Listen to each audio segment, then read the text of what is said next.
वाहिगुरू जी का खालसा वाहिगुरू जी की फतेह। सन्मान जो गुरु प्यारे गुरु सवारे गुरु जनो, सिख मिशनरी कॉलेज लुधियाना वालों चल रही गुरमत क्लास विच आप सारिਆਂ ਨੂੰ ਜੀ ਆਇਆਂ। हर सोमवार सवाल जवाब का सैशन साडा चलता है।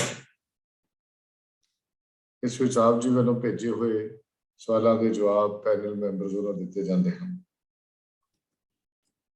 इस सैशन की सेवा वीर राजा सिंह जी निभा रहे हैं। तो मैं वीर राजा सिंह जी को बेनती कर रहा हाँ कि अज ये सवाल जवाब का सैशन आरंभ कर वीर राजा सिंह। वाहिगुरू जी का खालसा वाहिगुरू जी की फतेह।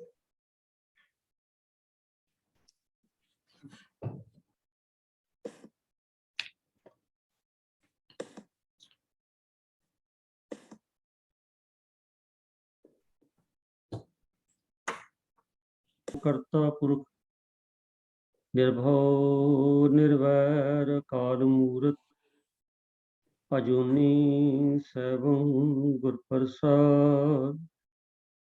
वाहिगुरू वाहिगुरू वाहिगुरू वाहिगुरू वाहिगुरू वाहिगुरू। वाहिगुरू जी का खालसा वाहिगुरू जी की फतेह। सवाल जवाब सैशन में सारी संगत का बहुत बहुत स्वागत है जी। तो मेरे नाल सारे मैंबरान हाज़र ने, मैं उन्होंने बेनती करांगा भी पहले संगत नाल फतेह साझी करेंगे जी। वीर तजिंदर सिंह जी। वाहिगुरू जी का खालसा वाहिगुरू जी की फतेह। हरजीत सिंह जी इंडिया तो फतेह अर्ज कर रहे हैं जी। अच्छा वाह, बधाइयां जी। फिर तो अपने देश पहुंच गए। ठीक है जी। ਤੁਹਾਨੂੰ ਅੱਜ ਅਸੀਂ ਡਿਸਟਰਬ ਨਹੀਂ ਕਰ ਰਹੇ ਹਾਂ ਜੀ ਅੱਧੀ ਰਾਤ। ਹਾਂ ਨਹੀਂ, ਨੋਰਮਲ। ਠੀਕ ਹੈ, ਧੰਨਵਾਦ ਤੁਹਾਡਾ। ਸ਼ੁਕਰੀਆ। ਵੀਰ ਹਰਜੀਤ ਸਿੰਘ ਜੀ। ਵਾਹਿਗੁਰੂ ਜੀ ਕਾ ਖਾਲਸਾ ਵਾਹਿਗੁਰੂ ਜੀ ਕੀ ਫਤਿਹ। ਭੈਣ ਮਨਿੰਦਰ ਕੌਰ ਜੀ। ਵਾਹਿਗੁਰੂ ਜੀ ਕਾ ਖਾਲਸਾ ਵਾਹਿਗੁਰੂ ਜੀ ਕੀ ਫਤਿਹ। ਸਰਦਾਰ ਐਮਪੀ ਸਿੰਘ ਜੀ। ਵਾਹਿਗੁਰੂ ਜੀ ਕਾ ਖਾਲਸਾ ਵਾਹਿਗੁਰੂ ਜੀ ਕੀ ਫਤਿਹ। ਸਰਦਾਰ ਪ੍ਰਭ ਕੀਰਤਨ ਸਿੰਘ ਜੀ। ਵਾਹਿਗੁਰੂ ਜੀ ਕਾ ਖਾਲਸਾ ਵਾਹਿਗੁਰੂ ਜੀ ਕੀ ਫਤਿਹ ਜੀ। ਫਤਿਹ। ਸਰਦਾਰ ਜਗੀਰ ਸਿੰਘ ਜੀ। ਵਾਹਿਗੁਰੂ ਜੀ ਕਾ ਖਾਲਸਾ ਵਾਹਿਗੁਰੂ ਜੀ ਕੀ ਫਤਿਹ। ਸਰਦਾਰ ਮਨਮੋਹਨ ਸਿੰਘ ਜੀ ਤੇ ਸਰਦਾਰ ਕਿੱਕਰ ਸਿੰਘ ਜੀ ਮੈਨੂੰ ਦਿਸ ਨਹੀਂ ਰਹੇ ਤੇ ਸ਼ਾਇਦ ਬਾਅਦ ਵਿੱਚ ਜੁਆਇਨ ਕਰਨਗੇ ਜੀ। तो आओ साथ संगत आप जी वालों भेजे सवाल जो हैं उन्होंने आप एक एक सवाल लैके पैनल के मैंबर्स ने वो आपके सामने अपने विचार रखणगे जी। तो जेडे सवाल ने वो गुरबाणी उचारण बारे भी हैं और बाकी जो साड़ियाँ प्रचलित मर्यादावां ने उन्हां बारे भी हैं। तो एक सवाल जिहड़ा वो साडे सामने आ रहा है वो है कि उचारण बारे।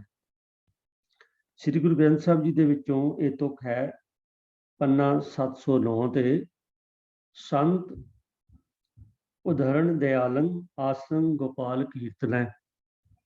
जिन्होंने सवाल किया है वो पुछते हैं भी ये जो शब्द है ऊड़े नूं अंकड़ तद्दा ररा ते नाना, इहदा उचारण जिहड़ा है ये उदरण करना है कि उदाहरण करना है। मैं फिर रिपीट कर रहा क्योंकि सवाल ऐसा है कि उदरण करना है तद्दा ला के कि उदाहरण करना है, भाव तद्दे ते जोर देना है या नहीं देना। तो ये जो शब्द है जी गुरु ग्रंथ साहब जी विच उदर ते उदरण दोनों रूपों में कई थां ते आया है। तो सवालकर्ता ने ये जो पूछा है उचारण बारे मैं बेनती कर रहा भैन मनिंदर कौर जी नूं भी अपने अनम्यूट कर लें और इस सवाल का उत्तर साडे नाल साझा कर भैन मनिंदर कौर जी। वाहिगुरू जी का खालसा वाहिगुरू जी की फतेह। हाँ जी, वीर जी ने जिस तरह की सवाल दसिया ही है। सो संत उदाहरण दयालंग आसरंग गोपाल कीर्तन। उदाहरण अध्यक्ष सहित बोलना है कि नहीं, यह सवाल सी। तो पहला असी इस पंक्ति का अर्थ देख लेंदे हाँ। कि जो संत जन गोपाल प्रभु दे कीर्तन ਨੂੰ ਆਪਣੇ ਜੀਵਨ ਦਾ ਸਹਾਰਾ ਬਣਾ ਲੈਂਦੇ ਹਨ, ਦਿਆਲ ਪ੍ਰਭੂ ਉਹਨਾਂ ਸੰਤਾਂ ਨੂੰ ਮਾਇਆ ਦੀ ਤਪਸ਼ ਤੋਂ ਬਚਾ ਲੈਂਦਾ ਹੈ। ਇੱਥੇ ਉਧਰਨ ਤੋਂ ਭਾਵ ਹੈ ਬਚਾਉਣ ਵਾਲਾ।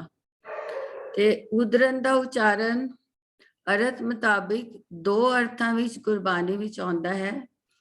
ਇੱਕ ਤਾਂ ਹੈ ਜਿਹੜਾ ਉਧਰ ਜਾਂਦਾ ਹੈ, ਸਿੱਖ ਉਧਰਦਾ ਹੈ। ਦੂਜਾ ਹੈ ਗੁਰੂ ਜਾਂ ਪ੍ਰਭੂ ਉਧਾਰ ਦਿੰਦਾ ਹੈ। ਤੇ ਇੱਕ ਉਧਰਨ ਵਾਲਾ ਹੈ ਮਤਲਬ ਬਚਾਉਣ ਵਾਲਾ, ਤੇ ਦੂਜਾ ਬਚਣ ਵਾਲਾ ਹੈ ਤੇ ਦੂਜਾ ਹੈ ਬਚਾਉਣ ਵਾਲਾ। ਤੇ ਬਚਨ ਤੇ ਬਚਾਉਣ ਦੋਨਾਂ ਦੇ ਅਰਥਾਂ ਵਿੱਚ ਫਰਕ ਹੈ, ਇਸ ਲਈ ਉਚਾਰਨ ਵਿੱਚ ਵੀ ਹਲਕਾ ਜਿਹਾ ਫਰਕ ਪੈ ਜਾਂਦਾ ਹੈ। ਇੱਕ ਬਚਨ ਵਾਲਾ ਹੈ ਉਹ ਹੈ ਸਿੱਖ ਜਾਂ ਮਨੁੱਖ, ਤੇ ਦੂਜਾ ਬਚਾਉਣ ਵਾਲਾ ਹੈ ਗੁਰੂ ਜਾਂ ਪ੍ਰਭੂ। ਜਿੱਥੇ ਗੱਲ ਬਚਨ ਵਾਲੇ ਦੀ ਆਏਗੀ ਉੱਥੇ ਉਚਾਰਨ ਹੋਏਗਾ ਸੰਤ ਸ਼ਰਨ ਜੋ ਜਨ ਪਰੈ ਸੋ ਜਨ ਉਧ ਪਲਸ ਰਣ, ਉਧਰਨ ਹਾਰ। ਪਾਓ ਉਹ ਬਚਨ ਯੋਗ ਹੈ। ਜਦੋਂ ਉਧਰਨ ਦਾ ਅਰਥ ਹੈ ਉਧਰਦੇ ਹਨ ਤੇ ਉਸ ਵਿੱਚ ਉਚਾਰਨ ਉਧ ਪਲਸ ਰਣ, ਉਧ ਰਣ ਹੋ ਜਾਵੇਗਾ। ਤੇ ਜਦੋਂ ਕਿਸੇ ਦਾ ਉਧਾਰ ਕਰ ਰਿਹਾ ਹੈ, ਕਿਸੇ ਨੂੰ ਬਚਾ ਰਿਹਾ ਹੈ, ਜਦੋਂ ਅਰਥ ਹੋਵੇ ਤਾਂ ਫਿਰ ਉਧਾਰ ਕਰਦੇ ਹਨ, ਫਿਰ ਉਚਾਰਨ ਹੋਏਗਾ ਊ ਪਲਸ ਧਰਨ, ਉਧਰਨ। ਜਿਵੇਂ ਸੰਤ ਉਧਰਨ ਭਾਵ ਉਧਾਰ ਕਰਨ ਵਾਲਾ, ਊ ਪਲਸ ਧਰਨ। ਅਦਕ ਦੀ ਲੋੜ ਨਹੀਂ ਪੈਂਦੀ ਹੈ, ਸਿਰਫ ਉਧ ਪਲਸ ਰਣ ਤੇ ਊ ਪਲਸ ਧਰਨ, ਬਸ ਇਤਨਾ ਉਚਾਰਨ ਦਾ ਫਰਕ ਹੈ। ਜਿਹੜਾ ਤੇ ਬਚਨ ਵਾਲਾ ਹੈ ਉਸ ਲਈ ਸੰਤ ਸ਼ਰਨ ਜੋ ਜਨ ਪਰੈ ਸੋ ਜਨ ਉਧ ਪਲਸ ਰਣ, ਉਧਰਨ ਹਾਰ। ਤੇ ਸੰਤ ਊ ਪਲਸ ਧਰਨ, ਸੰਤ ਜਨਾਂ ਦਾ ਉਧਾਰ ਕਰਨ ਵਾਲਾ ਉਹ ਹੈ ਦਇਆਲੰ, ਉਹ ਦਇਆ ਦਾ ਘਰ ਪ੍ਰਭੂ ਹੈ। ਇੱਕ ਪੰਕਤੀ ਹੋਰ ਦੇਖ ਲੈਂਦੇ ਹਾਂ। ਹਮਰੋ ਸਹਾਉ ਸਦਾ ਸਦ ਭੂਲਨ, ਤੁਮਰੋ ਬਿਰਦ ਪਤਿਤ ਉਧਰਨ, ਉਧਾਰ ਕਰਨ ਵਾਲਾ। ਤੁਮਰੋ ਬਿਰਦ ਪਤਿਤ ਊੜਾ ਪਲਸ ਤਰਨ। ਸੋ ਜੋ ਗੱਲ ਸਮਝ ਆਈ ਹੈ ਕਿ ਉਧਰਨ ਦਾ ਉਚਾਰਨ ਅਰਥ ਮੁਤਾਬਕ ਕਰਨਾ ਹੈ। ਜੇ ਤੇ ਬਚਨ ਵਾਲਾ ਹੈ ਤੇ ਉਧ ਪਲਸ ਰਣ, ਤੇ ਜੇ ਬਚਾਉਣ ਵਾਲੇ ਲਈ ਆਇਆ ਹੈ ਤੇ ਊੜਾ ਪਲਸ ਧਰਨ। ਉਮੀਦ ਹੈ ਵੀਰ ਜੀ ਨੂੰ ਪ੍ਰਸ਼ਨ ਦਾ ਉੱਤਰ ਮਿਲ ਗਿਆ ਹੋਵੇਗਾ। ਵਾਹਿਗੁਰੂ ਜੀ ਕਾ ਖਾਲਸਾ, ਵਾਹਿਗੁਰੂ ਜੀ ਕੀ ਫਤਿਹ। ਗੁਰਬਾਣੀ ਉਚਾਰਨ ਦਾ ਬੜਾ ਵੱਡਾ ਮਹੱਤਵ ਹੈ ਜੇ ਅਸੀਂ ਗੁਰਬਾਣੀ ਨੂੰ ਸਮਝਣਾ, ਕਿਉਂਕਿ ਜੇ ਉਚਾਰਨ ਠੀਕ ਨਹੀਂ ਹੋਏਗਾ ਤਾਂ ਕਈ ਵਾਰੀ ਅਰਥ ਜਿਹੜੇ ਨੇ ਬਿਲਕੁਲ ਉਲਟ ਹੋ ਜਾਂਦੇ ਨੇ। ਤੋ ਜਿਸ ਤਰ੍ਹਾਂ ਹੁਣ ਭੈਣ ਜੀ ਦੱਸਿਆ ਕਿ ਊੜਾ ਅਗੇਤਰ ਲਾ ਕੇ ਉਹ ਧਰਨ ਤੇ ਦੂਸਰਾ ਹੈ ਉਧਰਨ, ਤੋ ਦੋਨਾਂ ਦੇ ਅਰਥਾਂ ਦਾ ਫਰਕ ਪੈ ਜਾਂਦਾ ਹੈ।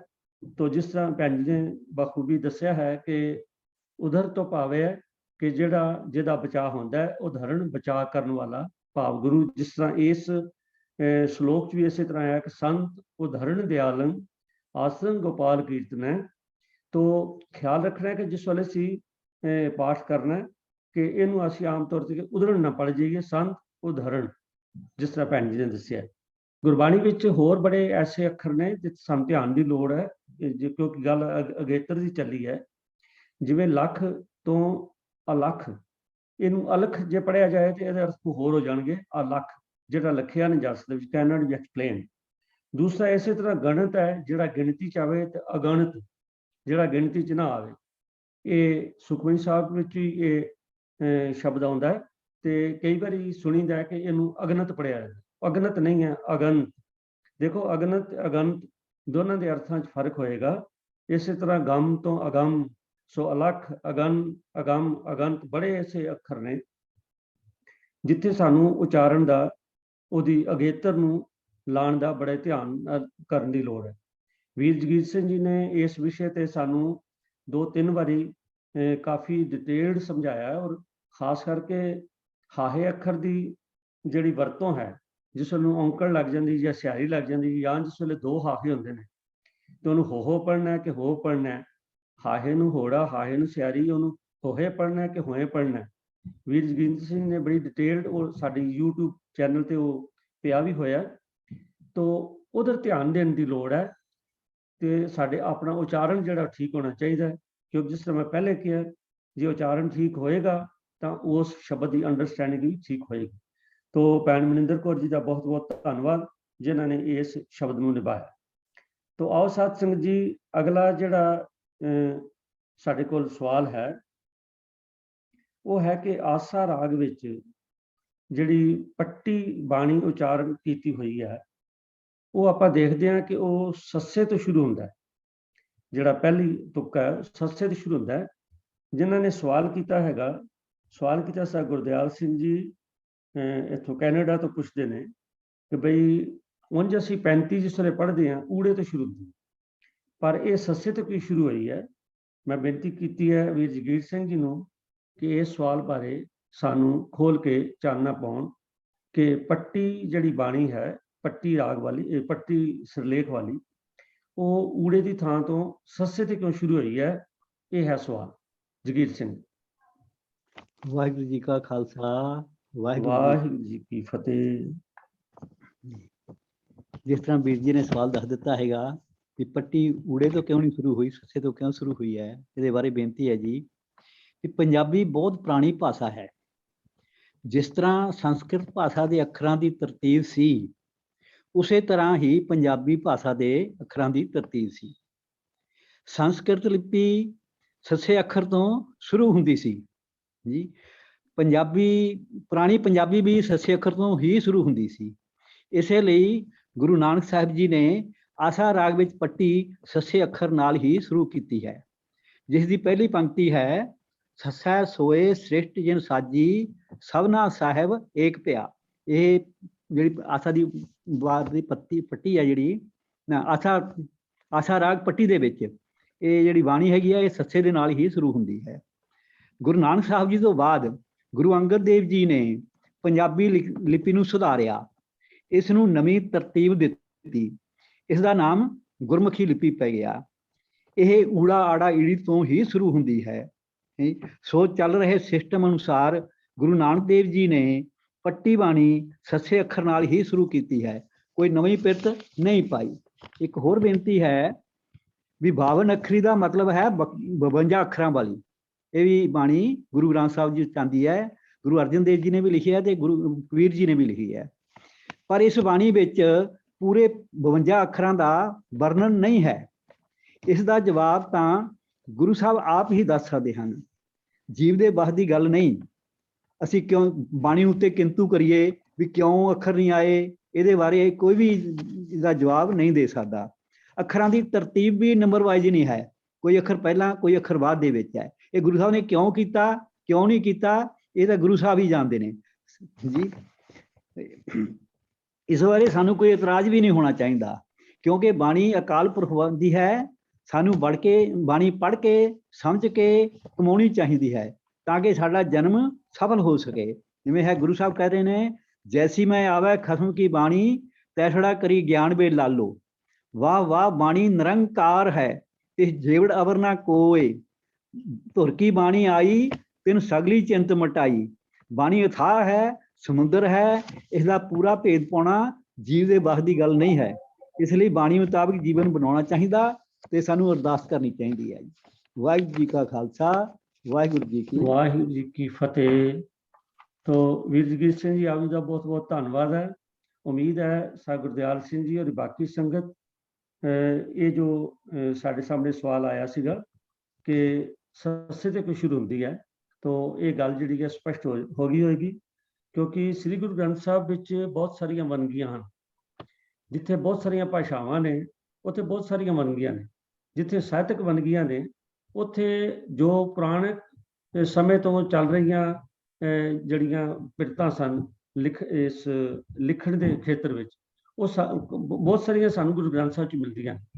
ਜੇ ਆਪਾਂ ਧਿਆਨ ਨਾਲ ਦੇਖੀਏ ਤਾਂ ਗੁਰੂ ਗ੍ਰੰਥ ਸਾਹਿਬ ਇੱਕ ਐਸਾ ਫੁੱਲਾਂ ਦਾ ਮਤਲਬ ਗੁਲਦਸਤਾ ਹੈ ਜਿਹਦੇ ਵਿੱਚ ਤਰ੍ਹਾਂ ਤਰ੍ਹਾਂ ਦੇ ਫੁੱਲ ਨੇ।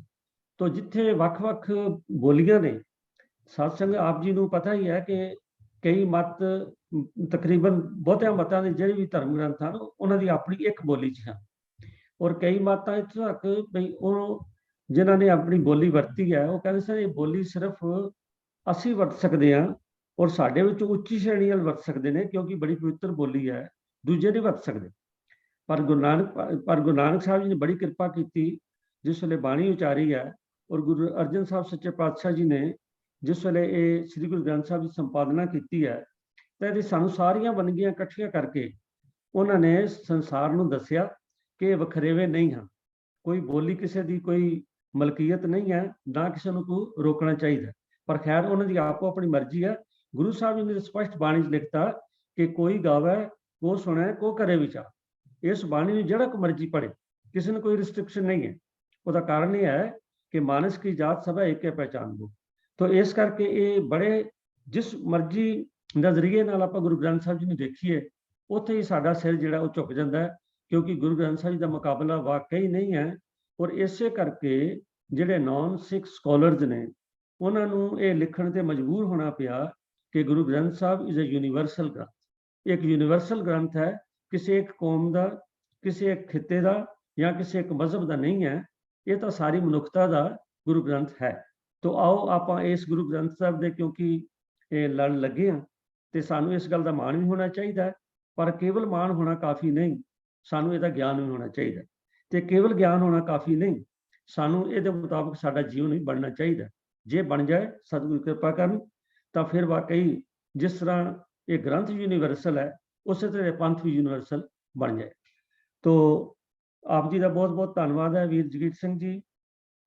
ਤੋ ਸਾਧ ਸੰਗਤ ਜੀ ਅਗਲਾ ਸ਼ਬਦ ਜਿਹੜਾ ਹੈ ਉਹ ਗੁਰਬਾਣੀ ਚੋਂ ਗੁਰਬਾਣੀ ਦੀ ਇੰਟਰਪ੍ਰੀਟੇਸ਼ਨ ਬਾਰੇ ਹੈ, ਔਰ ਇਹ ਸ਼ਬਦ ਭੇਜਿਆ ਡਾਕਟਰ ਸੁਰਿੰਦਰ ਸਿੰਘ ਜੀ US ਤੋਂ। ਸ਼ਬਦ ਦੀ ਤੁਕ ਹੈ ਮਰਨੇ ਕੀ ਚਿੰਤਾ ਨਹੀਂ, ਜੀਵਨ ਕੀ ਨਹੀਂ ਆਸ।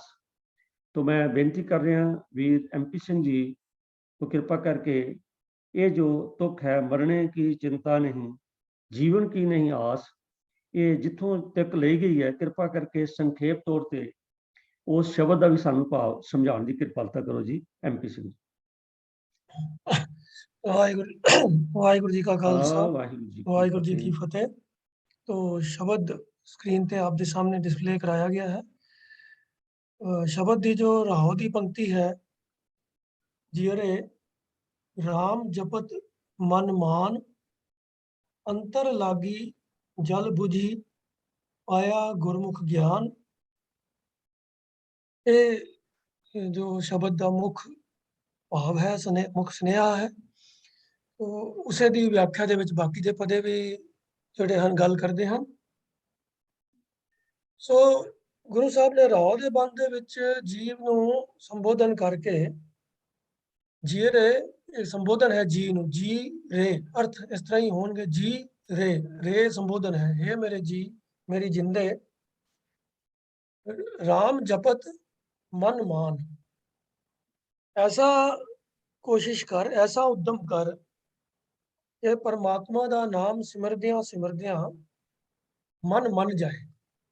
ਹੁਣ ਮਨ ਮੰਨ ਜਾਣ ਤੋਂ ਭਾਵ ਕੀ ਹੈ?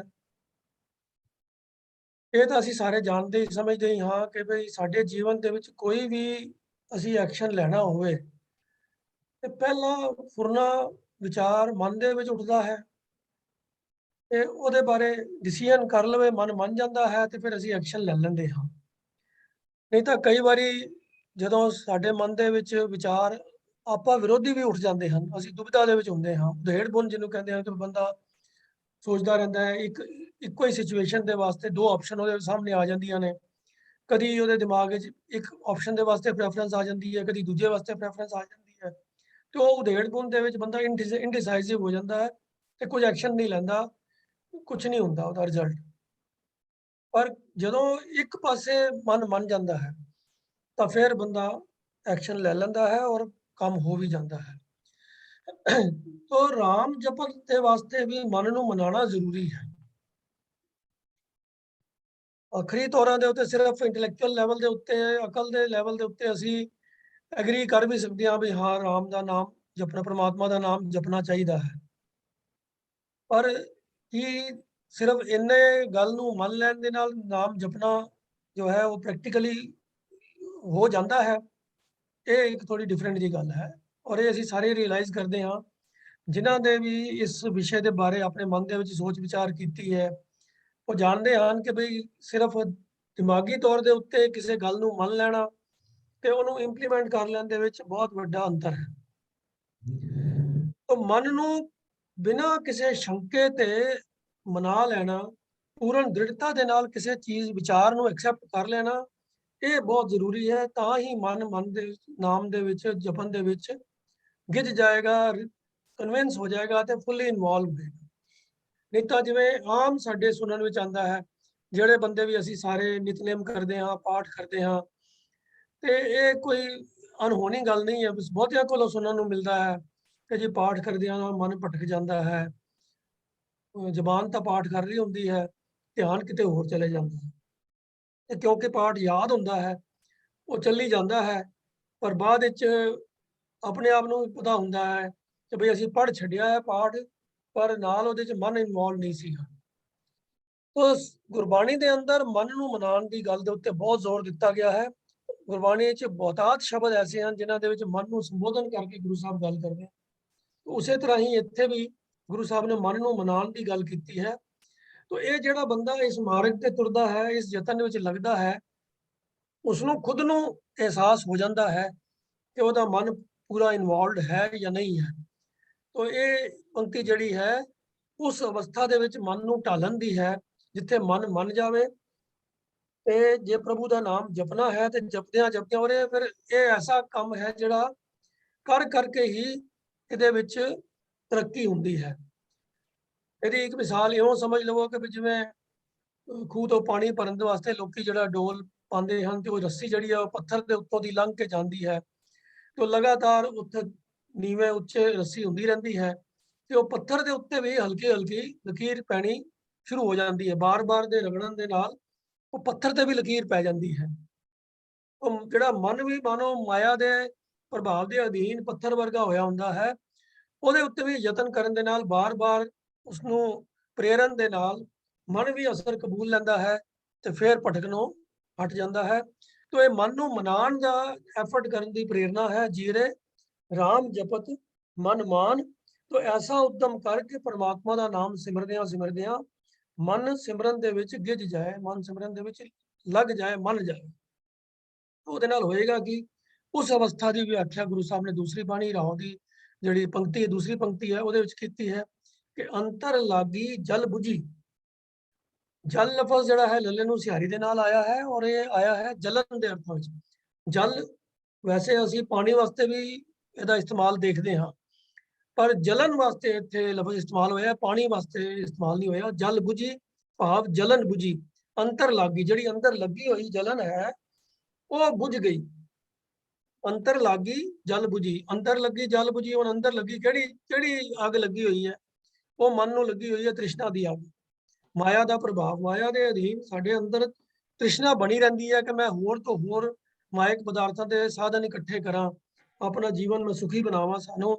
ਸਾਡਾ ਮਨ ਇਸ ਗੱਲ ਤੇ ਮੰਨਿਆ ਹੋਇਆ ਹੈ ਸੁਭਾਵਕ ਹੀ ਕਿ ਬਈ ਜੇ ਅਸੀਂ ਦੁਨਿਆਵੀ ਸਾਧਨ ਇਕੱਠੇ ਜ਼ਿਆਦਾ ਕਰਾਂਗੇ ਸਾਡਾ ਜੀਵਨ ਸੁਖਮਈ ਹੋਏਗਾ। ਇਹ ਗੱਲ ਕਿਸੇ ਨੂੰ ਸਮਝਾਉਣ ਦੀ ਵੀ ਲੋੜ ਨਹੀਂ ਪੈਂਦੀ, ਪੜ੍ਹਾਉਣ ਦੀ ਲੋੜ ਨਹੀਂ ਪੈਂਦੀ।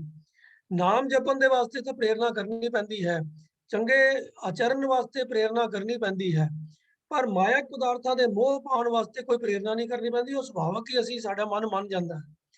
ਤਾਂ ਇਹ ਮਨ ਜਿਹੜਾ ਮੰਨਿਆ ਪਿਆ ਹੈ ਕਿ ਭਈ ਇਹ ਮਾਇਆ ਦੇ ਨਾਲ ਸੁੱਖ ਮਿਲਦੇ ਨੇ, ਉਹ ਅੱਗੋਂ ਰਸਤਾ ਖੜਾ ਕਰ ਜਾਂਦੀ ਹੈ ਇਸ ਤ੍ਰਿਸ਼ਨਾ ਦੀ ਅੱਗ ਨੂੰ ਅੰਦਰ ਬਣਾਉਣ ਦਾ। ਜਿਹੜੀ ਇਹ ਅੱਗ ਬਲ ਬਣ ਜਾਂਦੀ ਹੈ ਅੰਦਰ, ਬਈ ਹੋਰ ਤੇ ਹੋਰ ਸਾਧਨ ਮੈਨੂੰ ਮਿਲਦੇ ਰਹਿਣ, ਹੋਰ ਦੌਲਤ ਇਕੱਠੀ ਹੋ ਜਾਵੇ। ਤਾਂ ਗੁਰੂ ਸਾਹਿਬ ਕਹਿੰਦੇ ਹਨ ਕਿ ਜੇ ਮਨ ਮੰਨ ਜਾਵੇ ਕਿ ਨਾਮ ਜਪਣਾ ਹੈ ਤਾਂ ਇਹ ਅੰਦਰ ਲੱਗੀ ਹੋਈ ਤ੍ਰਿਸ਼ਨਾ ਦੀ ਜਿਹੜੀ ਅੱਗ ਹੈ ਉਹ ਬੁਝ ਜਾਂਦੀ ਹੈ। ਤਾਂ ਉਸੇ ਅਵਸਥਾ ਦਾ ਵਰਣਨ ਇੱਥੇ ਕੀਤਾ ਹੈ ਕਿ ਅੰਤਰ ਲਾਗੀ ਜਲ ਬੁਝੀ। ਇਹ ਨਾਮ ਜਪਦੇ ਜਦੋਂ ਮਨ ਮੰਨ ਗਿਆ ਤਾਂ ਅੰਦਰ ਲੱਗੀ ਹੋਈ ਤ੍ਰਿਸ਼ਨਾ ਦੀ ਅਗਨ ਬੁਝ ਗਈ। ਤੇ ਉਹਦੇ ਨਾਲ ਹੀ ਫਿਰ ਕੀ ਹੋਇਆ, ਦੂਜੀ ਨਿਸ਼ਾਨੀ ਹੋਰ ਕੀ ਹੋਈ ਮਨ ਮੰਨਣ ਦੀ, ਕਿ ਪਾਇਆ ਗੁਰਮੁਖ ਗਿਆਨ।